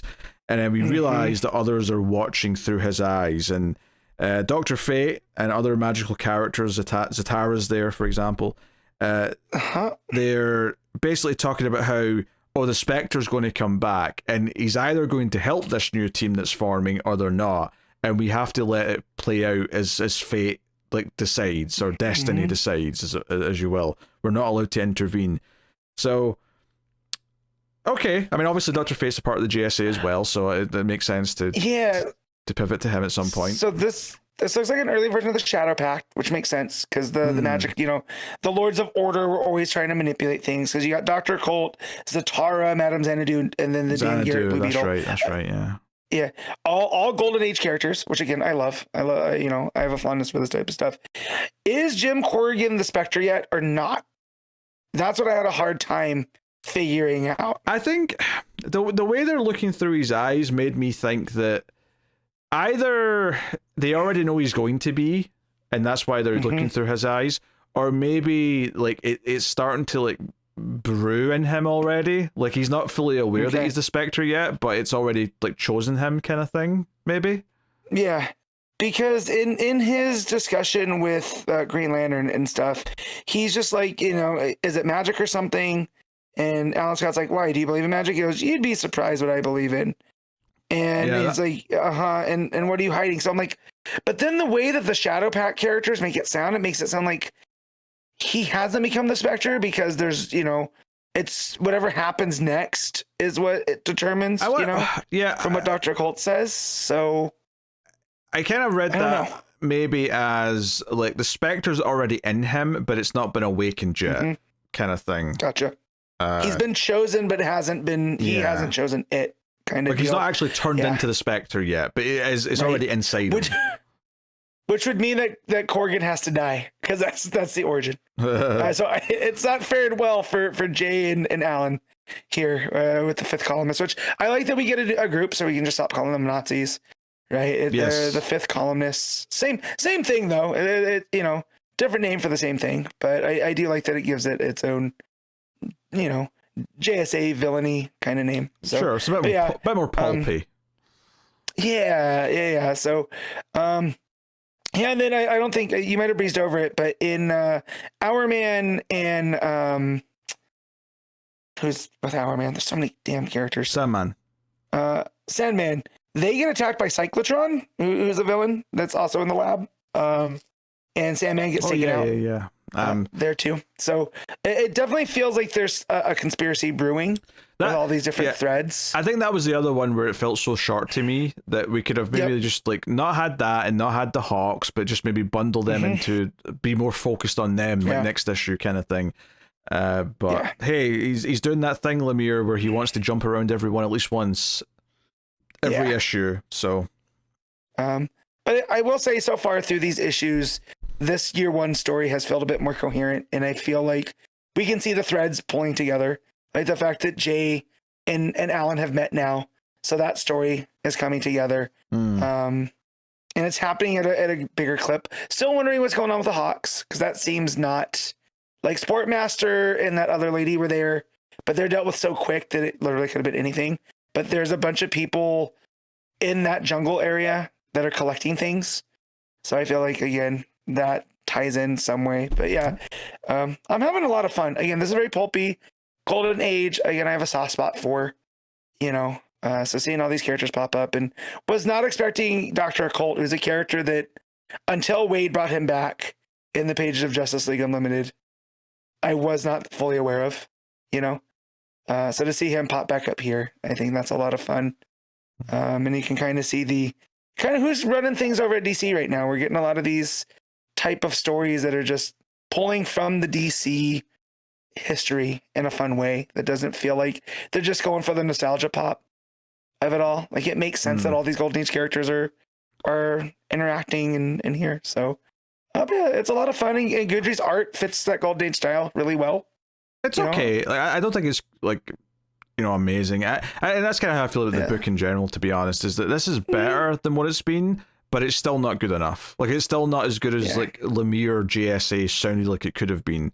So I still kind of keep waiting, hoping that it's going to become that book, and I'm starting to think that it's not going to happen, to be honest. But it's because, you know, it's perfectly fine. You know, it's kind of, but you know, there's kind of this weird ceiling to it right now where it doesn't feel like it's reaching for the stars. It feels like Lemire's kind of doing his B tier work, if you will. But hey, as long as we stay with the Golden Age stuff and it stays this quality, I'm still locked in. You know, I'm okay to take the like you said. It sucks that it's not what we thought it was going to be, but as far as the Golden Age stuff right now is, it's hitting, it's scratching that itch for me. So I'm pretty okay with it. Yeah, it's like, I don't know. Like I almost wish this had art a bit maybe more like, not just because it's a year one, but I'm thinking like Batman and Robin year one, right? And maybe that's like a tall order, but like I feel like that would fit, like the you know, the inks of that would fit really well with this. Like it almost feels like it's too clean, or not even too clean. Like it's fine that it's clean, but it's not. I don't know, everything's very flat feeling.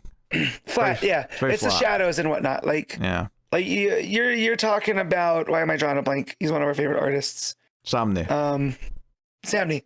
Yeah. You're talking about a very heavily Sami style there, you know, which fits in that, you know, or even a Stampere kind of, where it gets some of that pop art, but you get the shadows and depth. Yeah, Guidry's art's a bit flat, but again, the colors and line work and all that stuff is all there, and it's very evocative of the Golden Age. So, yeah. All right, what are you giving JSA? I'm gonna give it 7.5. I'm going to go with. I'll go with 7. I feel like the gap should be bigger than that 0.5, admittedly, but I think 7's about right for me just now. Like I had a good time with it, but I am still kind of feeling like, oh, this feels like it should be even better. This feels like it should be great, and it's not great. It's merely good. And, that's always a weird feeling to have. Adventures of Superman, the Book of Kal-El, issue 4, Phillip Kennedy Johnson writing with Scott Godlewski on the art. So, they're off to find one of the Olgren thingamajigs. The aspects of Olgren. That's the one. And the Lantern Home, which is where a lot of these lantern life forms are living, and by that I mean people like Ellie. In fact, they name drop Ellie as being kind of the origin of this new species, effectively. Yeah, she's essentially the Eve of this.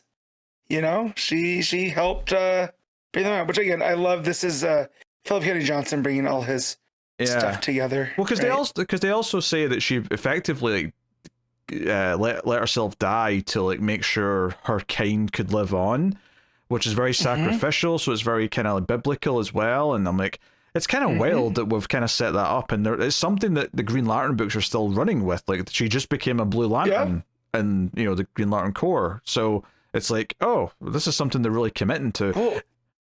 And the fact she looks like an adult there, right? When they bring it up, and she's still like a kid in the pages of Lanterns. It's interesting because obviously Osil and Otho don't really get mentioned much outside of Johnson's work, and it kind of feels like maybe the reason for that is that I don't know if they're going to be maybe gone at the end of this story, like something's going to shoot them into the future or something like that, or whatever it may be. People forget which one is which sometimes, including Johnson, maybe. Yes. But I do like. All right, so I know you're not big onto fantasy, and I'm not huge on fantasy, right? This feels very much like a fantasy book set in space. Are you getting that vibe at all? I would say I'm getting that a little bit, yeah. I mean, I think inherently I like this much less than Warworld Saga because it is leaning more into fantasy tropes than it is sci-fi. I would agree as well, because the thing that was a hook with Warworld Saga was how Clark is changing the culture of Warworld, right? It wasn't like Johnson threw in the mythological aspects of it and the whole Philosians and all this other stuff that came out of Warworld. Here, though, it almost feels like this is kind of a high fantasy, almost like Old Man Logan, like of the book, right? Of the comic, where we're seeing these very familiar things from DC just play out this far into the future. And like that's cool, but I'm starting to feel less invested in it, right? I feel like now I'm just going along the beats to see what else Phillip Kennedy Johnson is closing out from his Warworld and Green Lantern runs, because that's what it feels like it's also doing. And that's not to say it's not enjoyable, because it very much is, but there's so much going on here. Sometimes it's a lot to take in, Yeah, there's a whole bit at the start with Krillix just monologuing about being a villain and why he's doing what he's doing and how he's built a fortress of solitude in space, one where Krypton once stood, out of respect for Superman, even though he's kind of become his enemy. But most of the issue is actually Ronin, the descendant of Superman, taking him to this Lantern Home place, and what they encounter on the way, which is this light construct, like little creature who gets really big and is kind of like a guard dog almost. And Ronin's sister Rowan is the one who kind of like helps run this place and is chosen to stay here, and she shows up in this suit of armor, so she has like Green Lantern light powers. Well, it's not green, it's more of a violet, to be honest. Yeah, it's very reminiscent of what John had in War Journal. Yes. So she shows up, and it's a lot of conflict. It's a lot of Superman saying, this is why we're here, and she doesn't really believe this is actually Superman. And I don't even think she has a moment by the end of the issue where she's actually convinced it is really Superman. She kind of thinks, oh, just because he's got the symbol on his chest doesn't mean it's actually him. So I can see there being like a big moment in the next issue or two where she's like, she has that moment where she's like, oh, you actually are Superman. Like you're Clark Kent. The way that Ronan, because this is Rowan, right? Because there's Ronan and Rowan. Yes. The way that the brother talks about her, it's like, you see, Matt, when she was... Otho and Ozil has been such a winner for naming conventions that we thought we'd do it again with Ronan and Rowan. goddamn. We'll say the brother. Yes. Who's more akin to Kryptonian, right? With the Superman-esque stuff, right? It seems to me like what he was telling Superman and what comes out in the dialogue was until his sister got the Will of Olgrin, it's almost like the Will of Olgrin changed her, and it's almost like she feels like she's a step away from everybody else, right? Like there's this haughtiness to her, and it's not like she thinks she's better than people, but there's a disconnect, right? And that she has more in common with the they call them whatever they call the light people, you know. And so it's almost like this God aspect has altered her, and then that makes me wonder what's going to happen to the super sibling Ultholosu, whoever had it, the boy who had one of the aspects of Olgrin. What's going to happen to him? Because it seems like it definitely alters their personality a bit. Because that's what I got out of their back and forth here. Mm. Yeah, I mean, obviously there's a lot here of like Superman dealing with this light creature, and especially after he eats Ronin, and he kind of has to like talk it down and be like, I can't let you eat Ronin, so give me him back. There's some interesting visuals. This Lantern home location's also pretty unique looking because it's kind of these sort of like big green, like I don't know, daggers or rods with a circle around it. It's a very interesting visual, if nothing else. Yeah. So yeah, and we see there's an entire community of these lantern constructs. And she keeps referring to Superman and Ronin as still flesh, like you're still flesh. Yeah. Like it's like Back to the Future Part 2. You have to use your hands. Yeah. It's like a baby's toy. You still have flesh? Yeah, well, also, it almost feels like a slur, too. The way that she's using it. And I'm just like, oh, man. And they're called the light board. That's what she refers to them as. So the big thing here is that they say, hey, Krillux is coming to take the Olgrin stuff. And she's like, no, he let us stay here to protect it under the condition we'd never let it go. And they're like, yeah, but you know, he was just biding his time till he could get all the pieces. He's coming for it, and she doesn't believe him. But the big cliffhanger at the end is that basically they unleash the Kraken, or to be more accurate, they unleash the Sun Eater at Superman, which is what Krillix said to do at the start of the issue. If it seemed like they weren't going to be able to just bring the Olgrin stuff to him, so. It's, you know, it's a big cliffhanger. It's a hell of a visual, and the red of the Sun Eater really pops against all the green scared aliens in the foreground. So you get that nice color. Very Christmassy almost, with the red and the green. Yeah.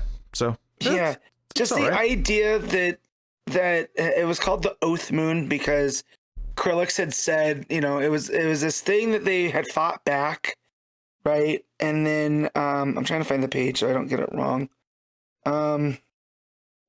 It was the Oath Moon, and it was like a symbol that, you know, Krillix wouldn't come back. Well, it turns come to find out that Oath Moon was the Sun Eater the entire time. So it's been almost laying in wait for his signal, you know, which again shows you what type of person that he is at this point. Yeah. His thirst for power. He's been plotting for such a long time, because that's one of the things that the narration early on, because obviously the narration is like the excerpts from the Book of El.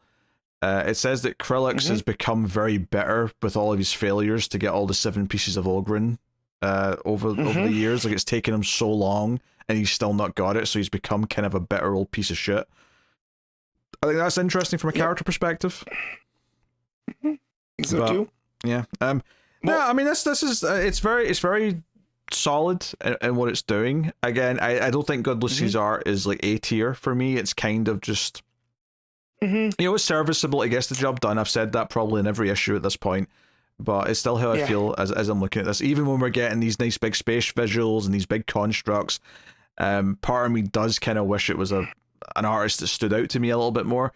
But yeah, I mean, fundamentally, it's like I'm happy to be getting this like final part of it told, and some of it is interesting. I think the Lantern stuff here is the most interesting part to me. Sort of the LA legacy, if you will, that they're kind of teasing is kind of cool, especially since we're still doing stuff with her in the present books in Green Lantern, which is nice. She's not just disappeared. only to like show up again in the future kind of thing. So that's cool, but I don't think it's as good as Warworld Saga. Not even close. Yeah, or even like the action stuff post Warworld Saga, to be honest, which is because I thought that was interesting having the twins kind of integrate into the Metropolis life and things like that. I think this feels a little bit separate from that for me because it is set in the future, and I don't think it's quite settled into I'm really, really feeling the scale of this yet and how epic it is. It feels like it's maybe not quite living up to that. Whereas Warworld Saga, every single issue feel like, we're doing like a big Superman story. This feels a little bit more, I don't want to say by the numbers, because that maybe feels a bit too harsh, but it just doesn't feel as special as Warworld Saga did. Yeah, and it kind of goes with the title. Like, this is called Adventures of Superman, the Book of Kal-El, or the Book of El. So that kind of fits, because these feel almost episodic, right? The first 3 were about Superman getting there, and then fighting Brainiac, right? That was using Luthor as a figurehead type. And now we're getting into the Lantern stuff, and we're getting back to the aspects of Olgren. So if this goes 12 issues, it feels like every 3 is a new chunk, right? Another new adventure for Superman. But yeah, it's just definitely not what I thought it was going to be with what we had gotten from the future stories before with, because I thought this was definitely going to get more into that whole legacy of Superman that Johnson kind of started with his Future State. It was Future State, right? With the girl going to visit Kansas. Yeah. Because the thing with this so far is that even last issue's cliffhanger of there was other, like someone else was brought to the future as well, and is it Othar and Ozil? Where are they if they are here, kind of thing.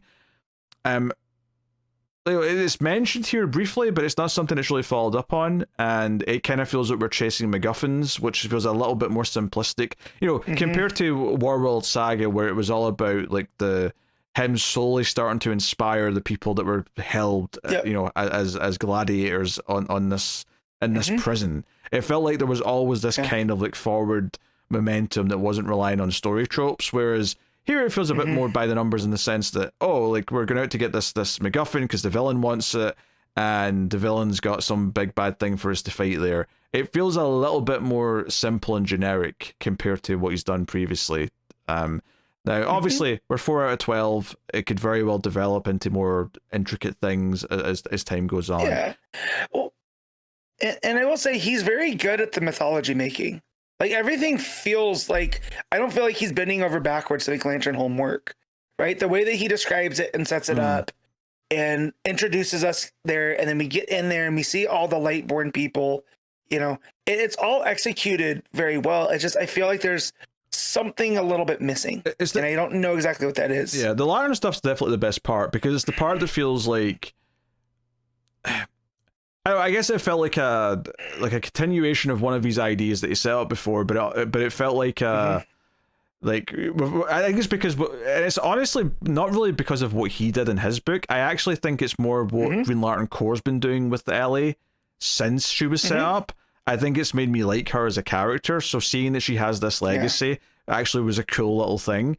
Now, obviously, he gets the credit for starting that because he obviously did all that in War Journal. But I think that it's the continuation of that and her friendship with Kelly that I think has been super interesting. So, I like that that's become a thing. But it's still good. Like, I don't want to sound too down on it, but like it's just not blowing me away. So it's still fun to read. Like, I'm not upset that I'm going through it all. I was just like, I don't know. My expectations were set a bit too high because of what he's done before. All right. Let's get to rating, Matt. I'm at a 7.5. Yeah, that's straight 7 for me. It's good, but it's not, great. And maybe that's a little disappointing. I think maybe the hope was that it would be great, and it's not quite felt that as of yet. So, yeah. All right, cool. Every month on patreon.com/MailFuzzTV, you can make me read a book at one of the higher tiers. I've got 2 that I'm going to talk about today. Just wrapping up some November slots here. And that is, first of all, Gideon Falls, issue 6.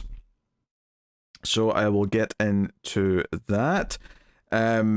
big cliffhanger last time with the sheriff being seemingly like shot and taken off into like the black barn, and the priest character running in after her. And that's a lot of this issue, although that's mostly the middle. There's a bookend of the other stuff with Norton and Dr. Zoo, where they go to the street corner where he was found as a child after he disappeared, and he's looking through it, and they do a lot of stuff with negative space. There's like the first 2 pages, like there's probably like 50% of each page is like white, and there's just these like small panels like surrounded by nothing. But the impact of getting to that full page spread after those 2 pages, where you see kind of all these wooden parts making up a door on the ground, is quite a it's quite a stark moment. But that's just a little tease, which we'll come back to at the end of the book, because most of the issue is following the priest and the sheriff and the bus driver guy who started killing people, who's the villain here, and the doctor, her dad, who's like sort of saying, no, don't go in the barn, and him freaking out. Because this issue by far is the most surreal of the issues. Starting off with this crazy page where it looks like the priest's like head is coming apart into small panels with a stark red background, and it's like, okay, this idea his mind's kind of melting, but it does a lot of stuff where he's walking through locations and it kind of like starts to fade away, or it's like falling apart. It almost feels like it gets meta at one point where he's walking from like one panel into another panel, but in like a sort of like 3-dimensional space where he's kind of like coming out of like a red sketchy panel and walking into like a white sketchy panel. Also, like there's just like floating objects around them, including at one point a head, like a decapitated head. But most interestingly, he finds in here, so it's kind of setting up this idea that the barn's not just like a physical room, it's like a metaphysical space where like rules of reality don't apply as much. But he comes across this big sort of like power coil, this big Tesla coil thing. And it's like this woman's like appearance forms. Like you see like all these mechanical parts come together, but then you see all these like parts of a skeleton and brain come together, and then hair starts to sort of form on her, and it's this redhead whose throat is slit, and the priest is like, Clara? And he yells no, and he runs away through a door, and that's when he runs out of this red panel.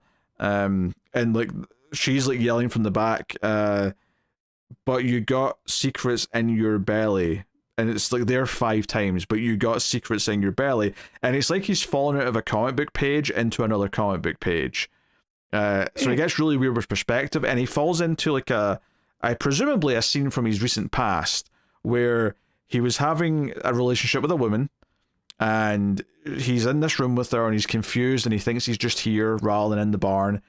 And she's like, what's wrong, Fred? What's wrong? And he's like, oh, I think I was having some deja vu. And then he tries to say, hey, Rebecca, we can't do this anymore. And she says, no, don't do that to me, not after everything I've given up. And he's like, what about me? What am I giving up? Like, you know I can't be in a relationship. Like, it's against everything I'm supposed to be. And then she starts to like cough up blood, and then she turns into the sheriff, and the sheriff's there bleeding out. So it's like, okay, I'm definitely getting some like, did I say, I don't know if I'd say Twin Peaks, maybe more Silent Hill kind of vibes. This idea that if you go in the black barn, you see things that are related to you. Like, it's like it takes things from your mind and makes you live through certain things. So this idea that he was in a relationship where he's not supposed to have one before he came here, how recent it was is hard to tell, but that's definitely an interesting new character detail for the priest, for Fred. But there's a whole bit here though where there's this 2-page layout with lots and lots of little panels where it looks like time reverses and a bullet comes out of Clara, the sheriff, and back to the gun, but then the gun fires again and the bullet goes back in her. And I don't really know what to make of that from a thematic point of view, other than just like things are weird inside the barn. But it's like it reverses, then goes back forwards again. But either way, she's shot. And to try and protect her, Father Fred jumps at the shooter, the bus driver character, and we get this weird page where it's like he's almost like at the end of The Matrix when Neo jumps into Agent Smith. It's kind of like that. And then we get this weird page where it's like the space in the background, as in like outer space, and Father Fred is like stretched out in like a really warped view, like he's again going through like, I don't know, kind of like what it looks like when they're in the Phantom Zone in the Superman movies, like inside the glass, but more stretched out. Very weird, like very hard to make sense of all this. And if that wasn't enough, then he like falls past what looks like Jesus on the cross in space, but it's like duplicated, so there's like a lot of them, and it's like he's merging together. And basically Jesus says, "Hello, Wilfred," which I guess is what Fred's short for, and he's like, "Where am I?" And he's like, "You're in the Black Barn. Where the F do you think you are?" And he's like, "You need to make a choice." And he's like, "A choice about what?" And he's presented with this choice. And on one table, there's a TV with what looks like blueprints on it for the barn. And he says, "This is answers to everything. This will answer what the barn is. It'll give you every answer to every question you've ever really had." Implying that it will give him answers to what like the truth is about like Jesus or God, or if like any of that's real, as well as what the barn is. Or the other option is a teddy bear, and the teddy bear means saving the sheriff. And the priest says, "Why can't you help me?" He's like, "Because you don't believe in me anymore. Without your faith, I'm nothing. It's up to you now." And the priest, in like a really kind of heroic moment, picks up the bear, without even really giving it that much time to think about it. He goes for it within a panel. And then this giant face appears of the bus driver character saying, you wrong choice, Father. Don't you know what you could have had? The answers. You could have had everything we were all looking for." Which is interesting, because that implies that it wasn't just answers for him. The other characters would also want him to pick that option so they get the answers. Like, they need kind of Father Fred to be like a, I don't know, not a chosen one, but like a conduit who's going to like open the door because they can't or something. I don't know. But yeah, he basically shows up physically for real and starts punching Fred, and things get less surreal at this point. They're just kind of in like in a barn now. But Father Fred like grabs his gun away from him and points the gun back at him. And when he charges him, he does shoot him. Father Fred shoots the bus driver and drops the gun. And he picks up the sheriff, who's still alive, and says Danny, who's her brother's name. If you remember, her brother disappeared in the barn when he was a kid. And when he picks up the sheriff, the barn around him just breaks down into all these squares and fades away. Again, very kind of mystical, like it's something that just sort of bleeds away from reality. And the dad, the doctor's there, and he's like, "Clara, is she okay?" And he starts patching her up and, all the rest of it. And that's kind of how that ends. And we cut to like, the hospital, and she's lying in a hospital bed, and they're saying, "Oh yeah, you're lucky your dad was a doctor and that he was nearby. It kind of helped save your life, yada yada." And she says, "I saw my brother. Like, I saw my brother wherever we were, so I know he's out there." And he's like, "Yeah, do you remember where you were? You were in the barn." And she gets really pissed and says, "Oh, don't tell me you're believing that crap still." So she doesn't believe she was in the Black Barn. And to be fair, for the most time, it didn't look like a barn, and it was like changing what it would look like from the inside constantly, depending on what the person was seeing. So, I kind of get why she's not necessarily on board to believe it yet, but she's now committed to try to find her brother wherever he is, and she was kind of hoping that the priest would be kind of her new partner to help solve the crime, but because he believes in the barn, she's kind of said that's a bad idea. And then the priest gets a call from like the bishop that sent him here, and it's all very mysterious, but we never see the bishop's face. And the priest says, "You know about the barn, don't you? This is why you sent me here." And he's like, "All I can tell you, Father Fred, is that you're exactly where you need to be." So it's all very ominous, and then he hangs up. And that's kind of, so a lot of stuff here in the middle with this plot line. Very surreal, really kind of painted this idea that, I mean, obviously there was always a supernatural element to the barn, because it felt like people were seeing it and then it wasn't there, or that kind of thing. But this idea that it's like walking into a David Lynch like brain when you go in there nightmare is definitely a little bit of an extra element here that they've added in. So then you think that whatever's in the Black Barn showed itself to the father as Jesus because he's a priest, right? Presumably, yeah. Yeah. Okay. Or But he said it was like multiples. Yeah, it was like multiples that then kind of converged into one. It could also be a case of, though, it just pulls that from his brain, and kind of gives him something that would mean something to him.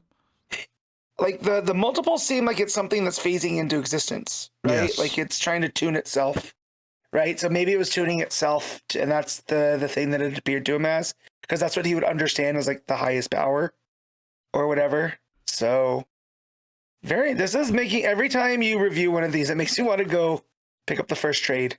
Yeah. Just to see what all this looks like, because it's Sorrentino art, so it's great. Yeah, and I'm assuming that the ending here is the end of the first trade, because it does have a big reveal at the end that I've been waiting on. Something that I kind of saw. Well, I didn't see exactly it coming, but so it goes back to Norton and Dr. Zoo, who are kind of in this empty plot of land where these boards are. And he's like, "Hey, you can feel it, can't you?" And she's like, "Yeah, I can feel it." So like, hey, like we're going to. Like basically like all these wooden parts, like I'm going to have to bring all these nails that I found, and she's like, "Here, what for?" And he's like, "Don't you see? I have to build the barn." So he's going to build the barn in this empty plot of land in the city, but the big reveal, he says, "You're going to help me." He takes off his face mask, and you're going to help me even if it's the last thing I ever do. But the final page reveals that at the edge of the city, it says, "Welcome to Gideon Falls, population 4.6 million. So I've been saying since issue 1 that there was something about the way the two plots were separated that I thought they weren't either taking place in the same time, like maybe the small town stuff in Gideon Falls was like the 60s or something or whatever, and then like maybe the city was present day, or I'm just throwing out random numbers there, but like just separated by time in some way. The extra element here that I did not see coming, though, is that this city is literally still Gideon Falls. So I would assume that this is in the future of the two, because just because you would build more and more buildings and eventually it'd become a city. But no, it's interesting. Having said that, though, like they do have like mobile phones in the. Like like Father Fred has mobile phones. I mean, I suppose the other twist here eventually could be the city came first, and maybe somehow it all went away and became a small rural town. But that feels like they're going to have to give me some supernatural bollocks to explain that if that's the way around they're going to go. So maybe it's just a case of maybe the small town stuff is roughly present day, as in the real world, and then the city stuff is like in the future. Like 2040 or 2050 or whatever it would be. But cool reveal though, like, because I mean, like, I always assumed it wasn't just taking place at the same time. There was something about it that just told me that the fact that this city is Gideon Falls still, and that's the reveal we end on here, is very interesting to me. So yeah, I'm excited now how these two plots are eventually going to tie together. And obviously the one thing that ties them together is the barn itself. But why does the barn need to be rebuilt? What happened to it? Is it going to be a danger again once it does get built? And, Norton's backstory about how he ended up connected to it is kind of curious now. Is Norton just the missing brother who got teleported to the future or something? The sheriff's like brother who disappeared as a kid? Like, I don't know. I just spitballing here, but the mystery's got me intrigued, and the art, of course, there is fantastic. There's a lot of more weird, surreal stuff in the middle with all the stuff in the barn. So excellent stuff, solid.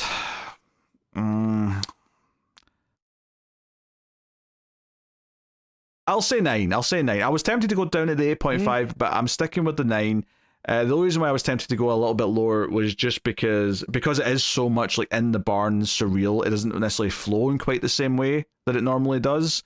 But ultimately, though, everything it does is so tantalizing in terms of what it's making you think about and what it all means that I can't really critique it too much.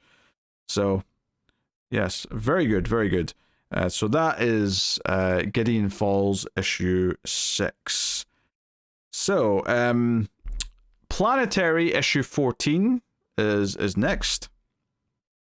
And this is another flashback issue, but by the time you get towards the end of the issue, though, you realize kind of how it fits into everything, because the whole thing with Snow is that his mind was wiped by the Four.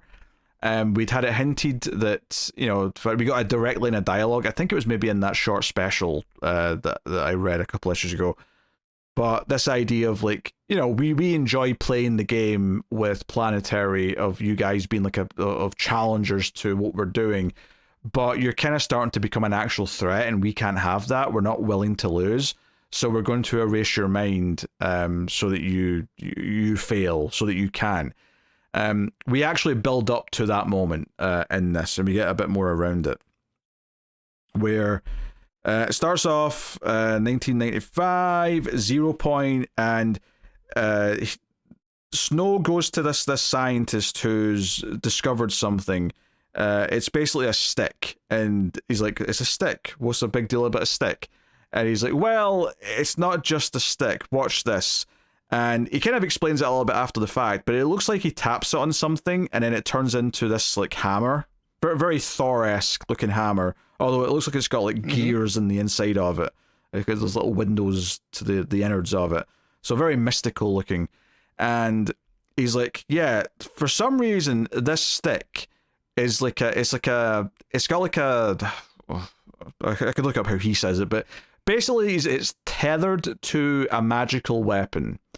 And it's like, whatever's going on here, that when I expose this to a bit of energy, whatever type of energy it was, it'd swap places, right? So there's these hidden things all over the planet where if you do this to it, it'll swap with a magical weapon of some kind, an item, whatever it is.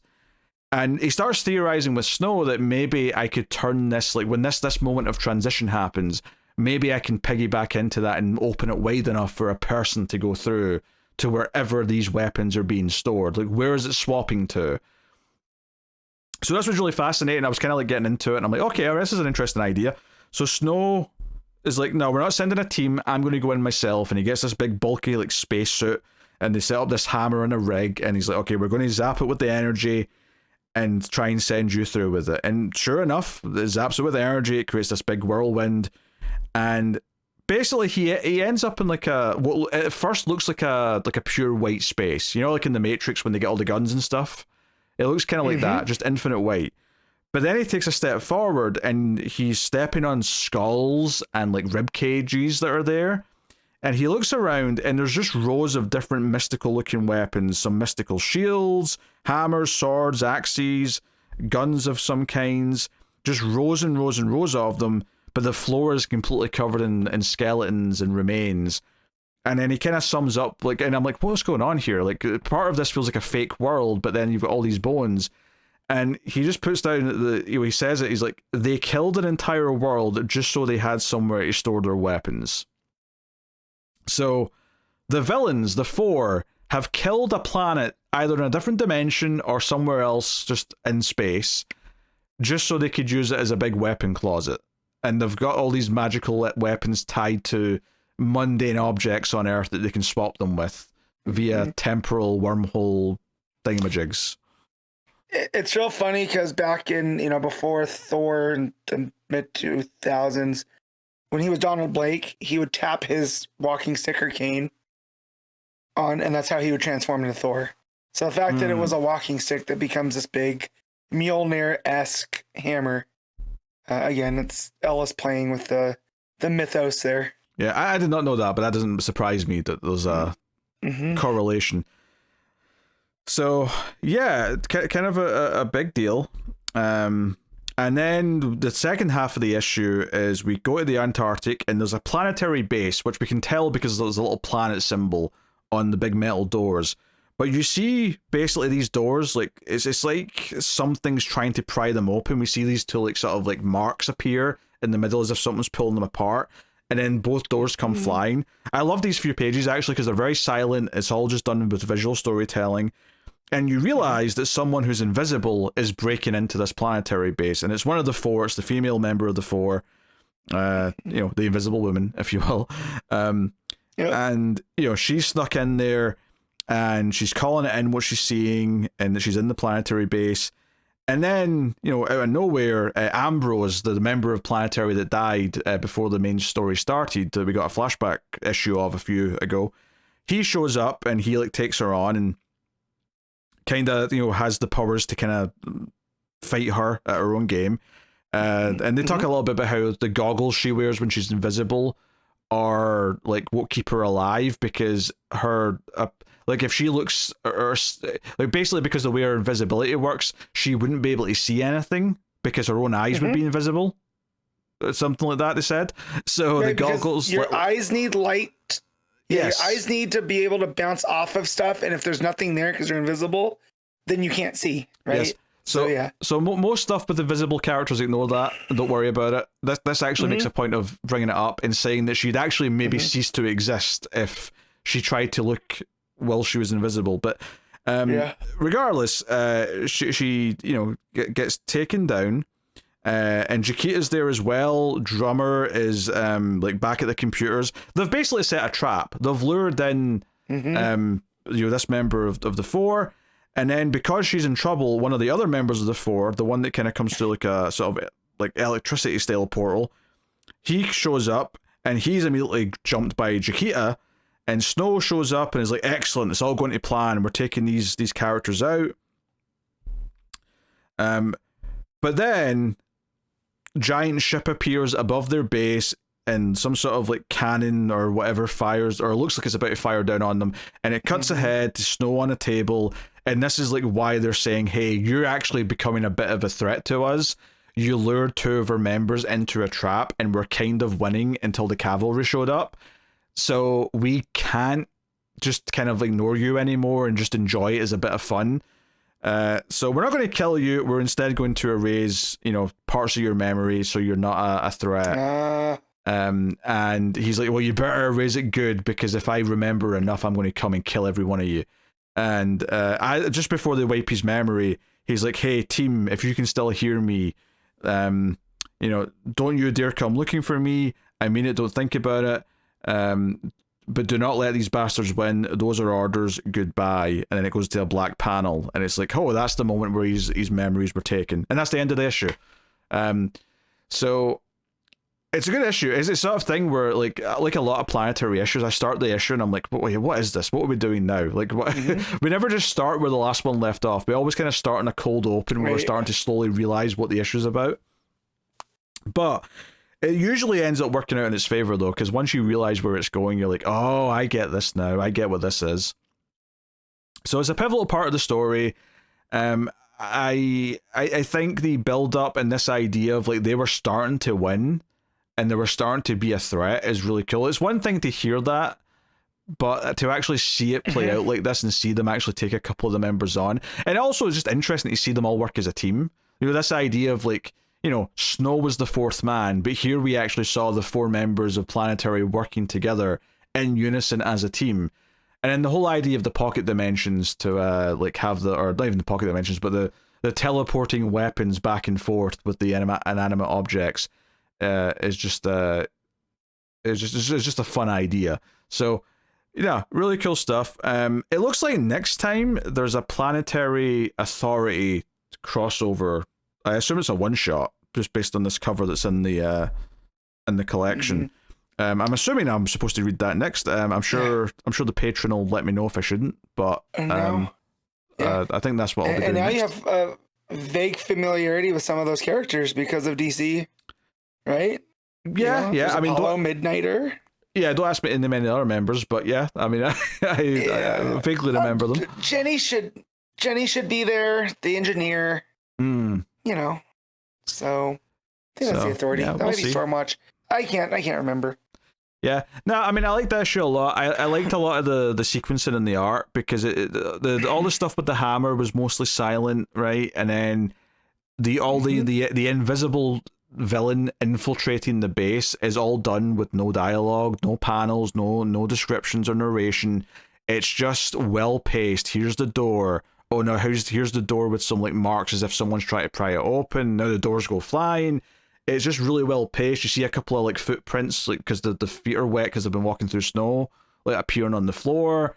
Just really good sequential visual storytelling that made you sort of feel like, oh, I'm getting what's happening here. And that moment of realization is really good. Like when a writer, and this goes for comics, TV shows, movies, whatever, if you can have the audience, like if you can like sort of play them like a fiddle like that, where you have me realize something on my own as something's playing out, that is a great feeling, and I'm always appreciative of that. So yeah, I mean, it's honestly I'll say 8.5. I was tempted to go 9, but I'm just going to say 8.5. But okay. Yeah, really good issue though. I'm excited to see what the next one brings, but that is Planetary. So that'll take us on to the final part of the show, where we pick our favorite stuff of the week, favorite panel / moment, favorite cover, favorite art, and of course top 5 books. So Matt, what is your panel / moment of the week? All right. I really did like the Meet Cute and Batman. I thought that was a lot of fun. Birds of Prey, you had Giant Barda, and she's no longer big, she's giant. Hers a Kaiju was a lot of fun.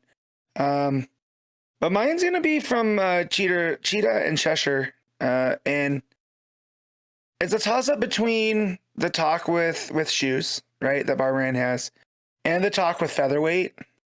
And I think just because it's played for a lot more humor, the talk with Featherweight, I think, is gonna be my moment, because of her basically firing up like, this is the system, and this is your chance to fight the system, and that's what gets her to punch out the big vault door. I thought that was paced very, very well. A lot of good expressions. So yeah, that's gonna be mine. Yeah, I think I like the ending of Batman with the Minotaur and all that stuff. I thought that was good. But I think I'm also going to go with Cheetah and Cheshire, although I'm going with the moment where they basically get caught and we get the little, like, you know, hey cuz moment, just because there's something so cheeky about them, like, standing there and knowing they're about to escape, and like kind of the cockiness of it, that I thought was really fun. It was nice to see them get one over on the heroes in the moment, so I'm going to pick that. That was good fun. All right, cover of the week. I will point out a couple. I really like the main cover of Batgirl. It's just really nice and simple. It's been kind of fitting the theme they've had. I'll also point out the David Aja variant of Batman. Really simple. Batman sitting on a tree branch with that really just plain white background. Really nice.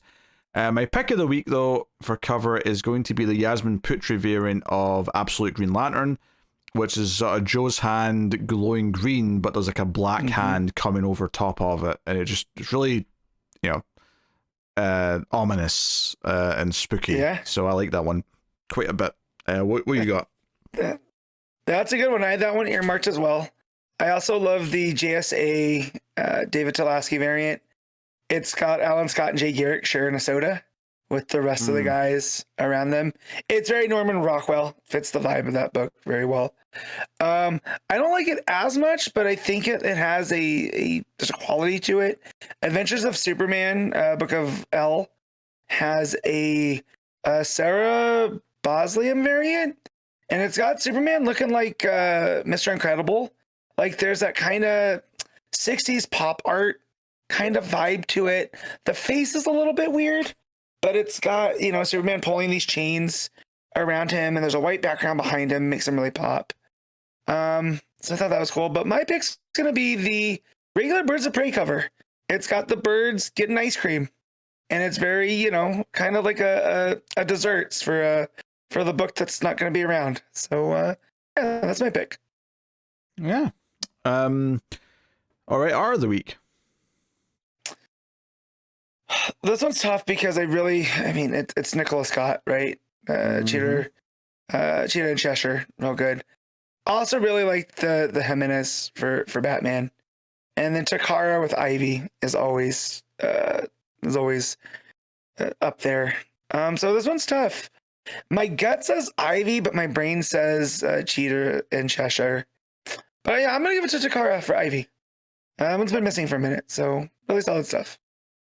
Yeah, I mean, if I'm looking at the books here, Jiménez is very good on Batman, of course. Basri's solid on Birds of Prey. But yeah, for me, I think it does have to be Nicola Scott on Cheetah and Cheshire. It's the clear winner for me this week, I think, for art. So that is that. All right, Matt, top 5 books. All right, so number 1 is going to be Cheetah and Cheshire. Number 2 is going to be Absolute Green Lantern. Number 3 is Batman. 4 is Ivy. And 5 is Batgirl. All right, number 1 for me is Cheetah and Cheshire. Number 2 is Batman. Number 3 is Absolute Green Lantern. Number 4 is Batgirl. And number 5 is... I guess we'll say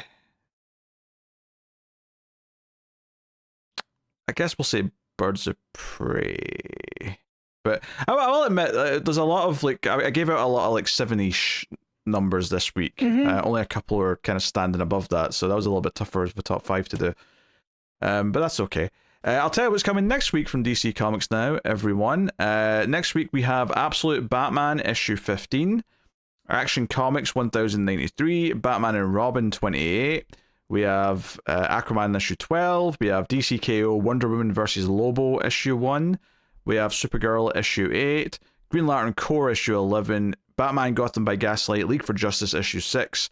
The Court Children of the Round Table issue 4 is out. And you've also got Mad Magazine issue 47. So those are the books coming out next week from DC Comics. So that'll pretty much bring an end to the show, everyone. I will, pimp Patreon at you if you want to support the show and help keep it coming. You can do that via Patreon or via YouTube membership on the YouTube channel if that's more convenient for whatever reason.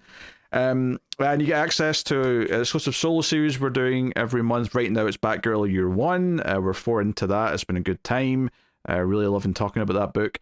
And you get access to the Patreon pick vote every month where we, put up some books. And like it was said, Night Fight issue 2 did win that vote, but I just didn't tell Matt in time to read it for this week, so we'll be doing that next week with the other books.